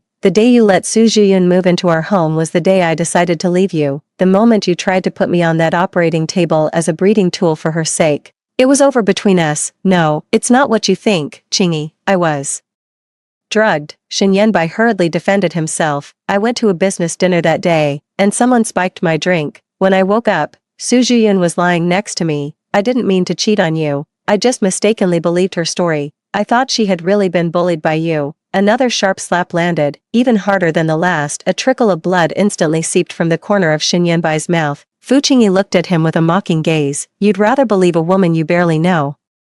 Believe her fabricated lies about bullying, then spare a single minute to ask me, Xin Yanbai, do you have any idea? You make me feel like all those years we spent together were a complete joke. This ends here. From now on, don't show your face in front of me ever again, and don't even think about trying to contact me. With that, she forcefully shook off Xin Yanbai's hand. Gu Ziyan immediately stepped forward and opened the car door for her. Gu Xingwan stuck her tongue out at Xin Yanbai. Before hurrying to catch up, the car door closed, cutting off Xin Yanbai's line of sight. Those two slaps seemed to have slapped away the last shred of her nostalgia for the past, along with her resentment. Gu Ziyan glanced at Fu Qingyi, whose eyes were closed. After a moment's hesitation, he took a bottle of cold water from the car fridge and offered it to her. Here, have some water, it'll help you calm down. Fu Qingyi opened her eyes, took the water bottle, and her fingertips brushed against his. Pausing for a fleeting moment, she looked up at Gu Ziyan and noticed the faint blush at the tips of his ears hadn't fully faded. Thank you, Mr. Gu, Fu Qingyi said softly. Gu Ziyan's hand tightened on the steering wheel, his voice low. Don't mention it. We're friends. 16. He was about to say business partner, but at the last moment, he changed it to friend. That choice of words introduced a subtle shift in the atmosphere inside the car. Sitting in the back seat, Gu Xingwan watched their exchange and smiled to herself. Xin Yanbai remained rooted to the spot, face buried in his hands. As tears finally began to fall late at night, the lights were still on in the top-floor office of the Gu Group headquarters, neon signs flickering outside the window. On the computer screen before her, the resumes of the Fu family's former associates and the integration plans for various Gu Group departments were densely listed. Ever since she brought the Fu family's core team into the Gu family as shareholders, she had practically moved into the office, working around the clock. Her only goal was to see the Fu name restored to its rightful place on the business map as soon as possible. Qingyi, you pulled 3 all-nighters in a row. If you keep this up, you're going to run yourself into the ground. Gu Xingwan looked at the dark circles under Fu Qingyi's eyes, her heart aching as she frowned. If my brother finds out how hard you're pushing yourself, he'll definitely scold me again for not looking after you properly. It's fine, I just need to finish reviewing this handover document. The Fu family is following my lead. I can't let them down. Gu Xingwan sat down beside her, looked at the familiar names of the Fu family's old associates on the screen, and sighed. I know you want to restore the Fu family's standing, but there's no need to rush so much. Don't worry, my brother said the Gu family's resources are yours to use. He'll help you. At the mention of Gu Ziyan, Fu Qingyi's movements paused during this time. Gu Ziyan's assistants had indeed been everywhere. He had even gone so far as to have the coffee machine in her office replaced with a specific brand she preferred. I know, Fu Qingyi said softly, her gaze returning to the screen, but I don't want to rely on the Gu family forever. The Fu family's standing must be earned back by ourselves. For in the morning, the office door was pushed open gently. Gu Ziyan stood at the doorway, holding a black insulated bag. A pang of heartache flashed in his eyes when he saw Fu Qingyi. Xingxing said you were still at the office, so I came to check on you. Fu Qingyi was a little surprised. It's so late, why aren't you asleep yet? Just finished a video conference with the overseas team. I brought you something on the way. Gu Ziyan walked up to her and took a bottle of whiskey and 2 crystal glasses from an insulated bag. I know you like this. I added ice, so it won't be too strong. Fu Qingyi took the glass. She remembered she had only mentioned liking this brand of whiskey once, at a casual cocktail party. She hadn't expected him to remember. Thank you. She raised her glass, gently clinking it against Gu Ziyan's. I've been a lot of trouble for you lately. If it weren't for you, I probably wouldn't have even secured the Shin Group's European branch. Gu Ziyan's tone was earnest. You don't need to thank me. Back in school, you were the one who saved Xingxing when Su Jian cornered her in that alley. You even helped her retrieve her smashed drawing board. I told myself then that I would repay you one day. Later, when Shen Yanbai got entangled with Su Zhiyun, it was because she was using him to get back at you for what happened back then. When it comes down to it, it was our Gu family that dragged you into this. Fu Qingyi's hand, holding the glass, paused. She hadn't expected that a small, casual favor she'd done all those years ago could have led to so much. She looked at Gu Ziyan's handsome features. Under the soft light, there wasn't a trace of insincerity in his eyes. So, you helped me. Because of the stars, she asked softly, her tone laced with an unconscious probing she herself hadn't detected. Gu Ziyan's movements froze for a moment, his gaze flickering as if he hadn't expected her to ask that. He was silent for a few seconds, then set down his glass, leaning forward slightly. His eyes locked intently on Fu Qingyi's. His tone grew more earnest than before. At first, it was because of the stars, but later, Fu Qingyi's heart skipped a beat. Instinctively, she averted her gaze from Gu Ziyan's. Shen Yanbai was the only one who had ever made her heart flutter like this. Shen Yanbai's affection was passionate and intense. Gu Ziyan's affection, in contrast, was gentle and mild. Silence fell over the office, broken only by the sound of their breathing. She was well aware of Gu Ziyan's feelings for her, but for now, with the weight of the Fu family on her shoulders, she needed to become strong enough first before she could honestly confront her own heart. Gu Ziyan seemed to see right through her. He didn't press the topic further. Instead, he picked up the handover form on her desk and said softly, let me look over this for you. Lean back and rest for a bit. I'll drive you home later. Fu Qingyi did not refuse. Before I knew it, I had fallen asleep. Gu Ziyan gazed at her sleeping profile, his eyes soft. He gently picked up a coat and draped it over her, his movements careful so as not to disturb her. 17. The business summit concluded as dusk deepened. Fu Qingyi had just seen off the last partner when she turned around and was blocked by two men in black suits. They moved swiftly, covering her mouth and nose, and forcibly dragged her into a black sedan. Before her consciousness faded, she saw Shen Yanbai, his eyes filled with obsession. When she came to again, Fu Qingyi found herself tied up in a stateroom aboard a luxury cruise ship. Outside the window, the sea was pitch black, and the vessel was heading into the deep ocean. Qingyi, you're awake. Shen Yanbai pushed the door open and walked in, a glass of red wine in his hand, his tone gentle. I know you're still upset, so I prepared a special gift for you. I hope you can forgive me. Fu Qingyi stared at him coldly, saying nothing. His relentless pursuit of her had never ceased during this time. He found out her address and lingered there every day. When she went to work, he would block her in the parking lot. She thought he still had a shred of sanity left, but she never expected him to resort to something as extreme as kidnapping. Seeing her remain silent, Shen Yanbai wasn't angry. He simply clapped his hands. Soon, two crewmen dragged in a disheveled and wretched Su Zhiyun. Unhealed scars still marred her face, a clear sign she hadn't been faring well. The crewmen forced Su Zhiyun to the ground, the pain contorting her face into a grimace. Shen Yanbai walked up to her, his voice icy. Su Zhiyun, you deceived me back then and caused Qingyi so much suffering. Now, get on your knees and apologize to Qingyi. If you fail to earn her forgiveness today, I'll have you tied to the back of this yacht and dragged through the water all the way to shore. Whether you survive will be up to your luck. Su Zhiyun trembled from head to toe. She looked at Fu Qingyi, her eyes brimming with desperate pleading, and catad with loud, heavy thuds. Sister Qingyi, I was wrong. I was truly wrong. Back in school, I saw how well off your family was, how your parents doted on you, and how Shen Yanbai adored you. I was consumed by jealousy. That's why I deliberately fabricated the lie that you bullied me. Later, I deceived Shen Yanbai into hurting you. I shouldn't have done any of that. I'm so sorry. Please forgive me. Please, have mercy on me. Her forehead was red and raw from the kowtowing, with faint traces of blood beginning to seep through. Fu Qingyi watched with a cold, detached gaze. Seeing Fu Qingyi's lack of reaction, Shen Yanbai's expression darkened. He shot a meaningful glance at a crew member. It seems Miss Su still hasn't grasped the gravity of her mistakes. Tie her up and throw her to the stern of the yacht. No, stop. Su Zhiyun struggled frantically, but the crew members still managed to tie her up securely. Just as the crew was about to drag her out of the guest room, Fu Qingyi finally spoke, her tone dripping with sarcasm. Shen Yanbai, you never cease to amaze me. Shen Yanbai froze, thinking she was about to forgive Su Zhiyun.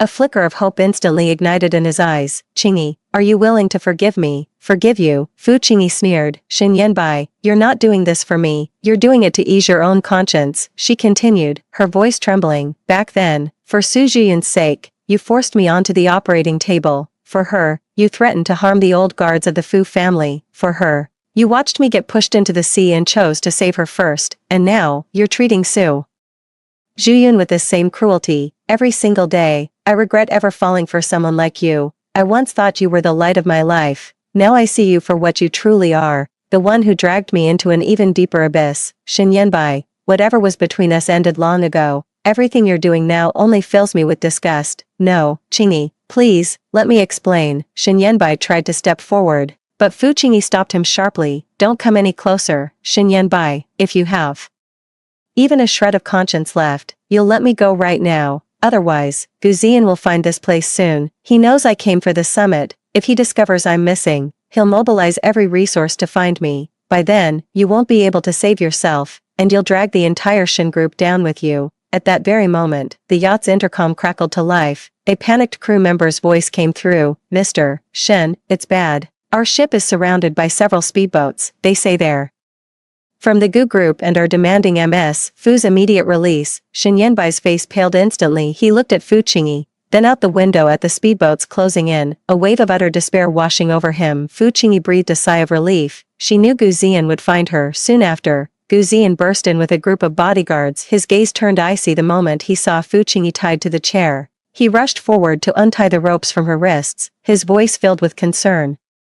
Qingyi, are you all right? Are you hurt anywhere? Fu Qingyi shook her head and leaned into Gu Ziyan's embrace. Gu Ziyan cast a cold glance at Su Zhiyun, who was slumped on the floor, and said to the bodyguard behind him, how to deal with Su Zhiyun will be left to the law to decide. 18. Fu Qingyi was finalizing the last acquisition case. Securing this portion of equity would allow the Fu family to reclaim everything they had lost all those years ago. Miss, the Shin Group just issued an announcement, Uncle Zhou said as he walked in with a document, his tone full of surprise. Shin Yanbai, he has transferred all 35% of his Shin Group shares that he holds to you, completely free of charge. Fu Qingyi's eyes widened in shock. 35% of the shares, virtually all of Shin Yanbai's influence within the Shin Group, and he had just transferred them to her. Just like that, before she could even process this news, the office door was gently pushed open. Old Master Shin shuffled in, leaning heavily on his cane, his hair even whiter than the last time she had seen him. Qingyi, the old man approached her, his voice hoarse. I'm begging you, could you please have a proper talk with Yanbai? That boy has locked himself in his room, refusing to eat or drink. He's wasting away. Grandpa knows Yanbai wronged you,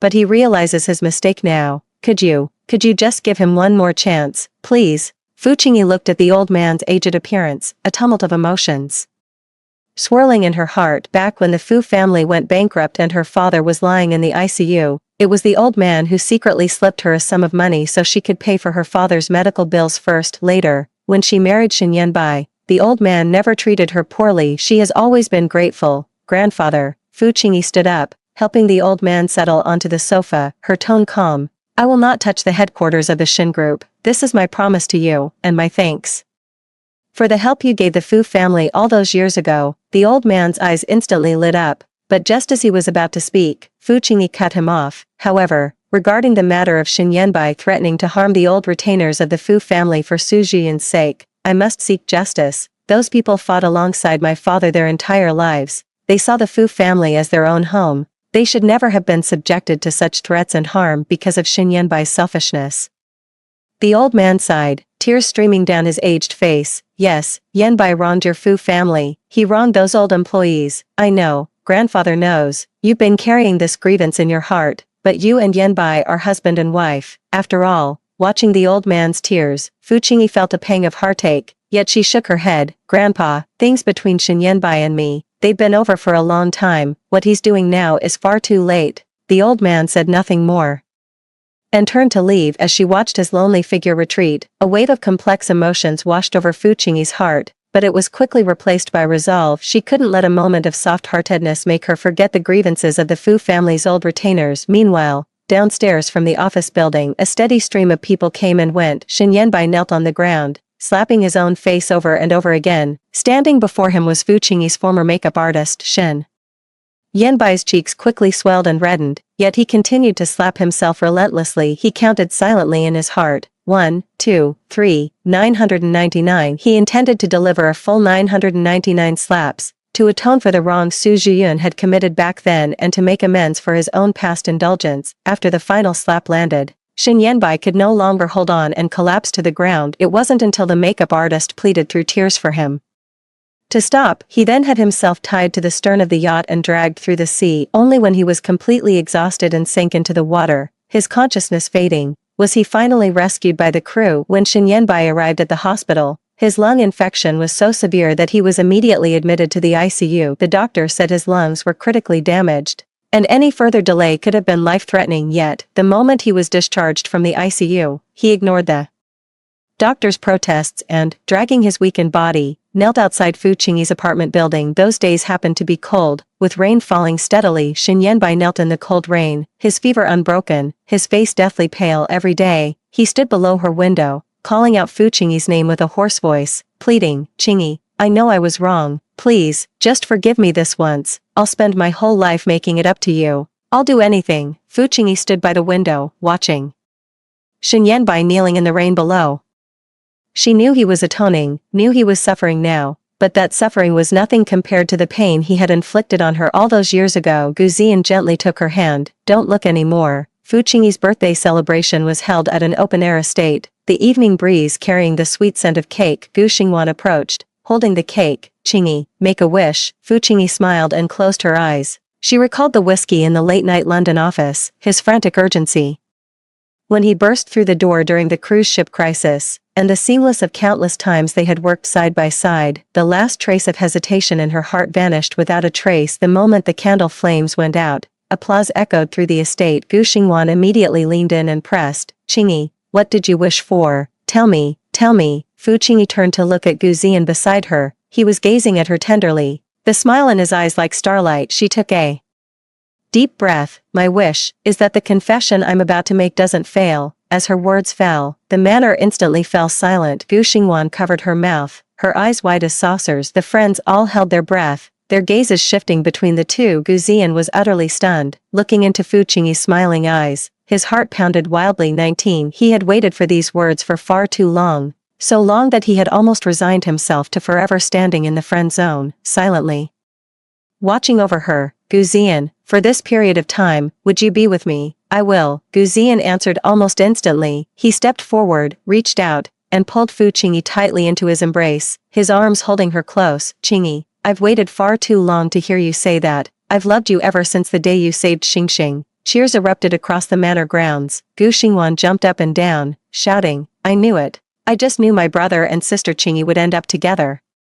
The Fu family's elderly steward's eyes grew moist. He murmured with emotion, "The young miss has finally found someone she can entrust her heart to." Outside the manor's wrought iron gates, Shin Yanbai watched the heartwarming scene unfold within. Fu Qingyi's confession, Gu Ziyan's response, and the friends' congratulations were all slowly tearing him apart. He charged in like a madman, only to be stopped by the bodyguards at the door. Watching Fu Qingyi smile as she leaned into Gu Ziyan's embrace, he felt an overwhelming sense of irony. He had desperately tried to atone, slapping himself, nearly drowning in the sea, kneeling outside until he burned with fever, yet in the end, she had fallen for someone else. Why does Gu Ziyan get to have her love? Why must I just watch their happiness like a clown? Jealousy coiled around his heart, nearly suffocating him. He whirled around and charged toward the car parked by the roadside, his eyes blazing with a frenzied, murderous intent. If he couldn't have Fu Qingyi, then Gu Ziyan wouldn't either. By the time the birthday banquet ended, the night was deep. Gu Ziyan held Fu Qingyi's hand as they walked slowly toward the parking lot, speaking in low voices, with the occasional sound of her laughter drifting through the air. Gu Xingwan and her friends trailed behind, chattering noisily about where to meet up next time. Just then, a blinding headlight suddenly shone from the side and rear, accompanied by the screech of brakes and a roaring engine. "Look out!" Gu Ziyan reacted instantly. A violent crash sounded as Gu Ziyan's arm was grazed by the car's side mirror, blood instantly welling up. Shin Yanbai's car crashed into a tree by the roadside, the front end crumpled, and the airbags deployed. He struggled to push the car door open, his face smeared with blood, his eyes wild as he stared at Fu Qingyi. "Qingyi, why him? You promised you'd love me forever. Why did you betray me?" Fu Qingyi looked at the unhinged Shin Yanbai before her. Shin Yanbai, you were the one who betrayed me first. You're the one who destroyed what we had. This madness of yours isn't because you love me. It's because you can't stand losing. It's because you can't accept your own failure. That's not true. I do love you. I just loved you too much. Fu Qingyi's gaze fell on Gu Ziyan's bleeding arm. That wound seared her heart the moment Shin Yanbai drove his car towards them. Gu Ziyan had shielded her with his own body. All the hatred that had been festering inside her erupted completely at that moment. She whipped her head around and saw her friend's car parked not far away. In the trunk was the custom-made golf club she had just been gifted today. Knowing she'd recently taken up golf, her friend had deliberately chosen a weighted club. It felt heavy and substantial in her hand. Shin Yanbai. Fu Qingyi pulled the golf club from the trunk and immediately charged toward Shin Yanbai, who was still struggling on the ground 20 before he could even react. The club whistled through the air and smashed hard into his shoulder. A dull thud was followed by Shin Yanbai's agonized scream as his shoulder instantly went numb. You think going crazy gets you off the hook? Fu Qingyi swung the bat again, this time smashing it into his leg. You've hurt me over and over, and now you want to hurt him too. Shin Yanbai, who the hell do you think you are? Gu Ziyan moved to stop her, but a single glare from Fu Qingyi froze him in his tracks. Don't you dare. Today, I'm going to make him understand exactly what it costs to hurt us. Fu Qingyi pointed the bat at his face, her voice icy. Shin Yanbai, if you've got the guts, sue me. Fu Qingyi, will see you in court, but mark my words, starting today, apart from your grandfather's company, your entire Shin family is finished. With that, she stood up and said to her friend, call the police. Tell them he assaulted me with intent to kill. Her friend immediately took out her phone and dialed 911. Soon, the wail of sirens pierced the air, and Shin Yanbai was taken away by the police for questioning. Watching him disappear into the night, Fu Qingyi's tense body finally relaxed a fraction. She turned to Gu Ziyan, her eyes instantly welling up. How's your hand? Does it hurt? Gu Ziyan held her hand, shaking his head with a smile. It doesn't hurt. As long as you're okay, that's all that matters. He knew that the beating he just took was Fu Qingyi's way of completely severing ties with the past. Early the next morning, Fu Qingyi called an emergency meeting to formally launch a full-scale takeover bid for the Shin Group. Armed with the 35% stake transferred from Shin Yanbai, she allied with several companies previously suppressed by the Shin Group. Combined with the evidence of accounting fraud and fund embezzlement that Uncle Zhou had prepared, her first move was a precise and devastating blow. First, negative news about Shin Group was released in the stock market, causing its share price to hit the daily limit down for 3 consecutive days. Next, they acquired Shin Group's non-core subsidiaries, cutting off its cash flow. Finally, they launched a direct assault on Shin Group's core business, acquiring a large number of shares from small and medium-sized shareholders at prices above the market rate. In an instant, panic spread within Shin Group, with senior executives resigning one after another and partners terminating their contracts in succession. Apart from the headquarters company founded by Grandpa Shin himself, almost all enterprises under the Shin Group have collapsed. Just as Fu Qingyi said, it's completely over. Leaning on his cane, Grandpa Shin stood in front of the Shin Group building, watching the stock prices plummet on the screen and sighed wearily. It's all Yanbai's doing. The old man sighed, his voice hoarse. I warned him back then not to get too close to Su Zhiyun and not to break Qingyi's heart, but he wouldn't listen. He brought this upon himself. The assistant asked cautiously, Sir, what should we do now? Should we contact Miss Fu to discuss cooperation? The old man shook his head. No need. Qingyi is a loyal and righteous girl. She promised me she wouldn't touch the headquarters, and she'll keep her word. As for the rest of the Shin family's businesses, let them go. This is what Yanbai owes her. Meanwhile, Fu Qingyi was in a conference room at a Shin Group subsidiary, holding a meeting with the staff. Looking at the nervous employees before her, she spoke in a gentle tone. Everyone, rest assured, my acquisition of this company is not for layoffs, but to help it grow stronger. All employee salaries and benefits will remain unchanged, and may even increase based on performance. As long as you work hard, the Fu Group will not treat you poorly. Hearing this, the employees instantly relaxed and broke into applause. After the meeting, Fu Qingyi ran into Shin Yanbai in the hallway, who had just been released on bail. He was dressed in a hospital gown, his face pale, with casts on his shoulder and leg, a pitiful sight. Qingyi, Shin Yanbai called out to her, his voice hoarse, will you never forgive me? Fu Qingyi stopped but didn't turn around, replying flatly, no, I wouldn't forgive you even if you died. That sentence severed Shin Yanbai's last shred of hope. He stood frozen in place, watching Fu Qingyi's retreating figure. and suddenly began to laugh, a laugh so bitter that tears streamed down his face. After that day, no one ever saw Shen Yanbai again. Some say they saw him piloting a yacht out to sea, heading toward international waters. A month later, Gu Ziyan's injuries had completely healed. He chose the garden of the Fu family's ancestral home to propose to Fu Qingyi. The sunlight was perfect that day, and the roses in the garden were in full, vibrant bloom. Qingyi, Gu Ziyan's voice was tender, his eyes filled with love. In the past, I failed to protect you, letting you suffer so much. In the future, I want to stay by your side always. Will you marry me? Fu Qingyi looked at him, tears welling up uncontrollably, and nodded. I do. Gu Ziyan stood up, placed the ring on her finger, and then held her in a tight embrace. Later, Fu Qingyi not only restored the Fu family's standing but also developed the Shin Group subsidiary into a greater success, becoming a legend in the business world. She and Gu Ziyan held a simple wedding ceremony. Occasionally, Fu Qingyi would think of Grandpa Shen and go to visit him, keeping him company over tea and catching up on recent events. Grandpa Shen said she felt more like his own child than Yanbai did. Afraid of hurting Fu Qingyi, they had an unspoken agreement to never mention Shen Yanbai, a topic that would upset her. They both knew it, too. What became of Shen Yanbai? Yet no one ever spoke of him again. Like a bad dream, he vanished completely from everyone's lives. The end.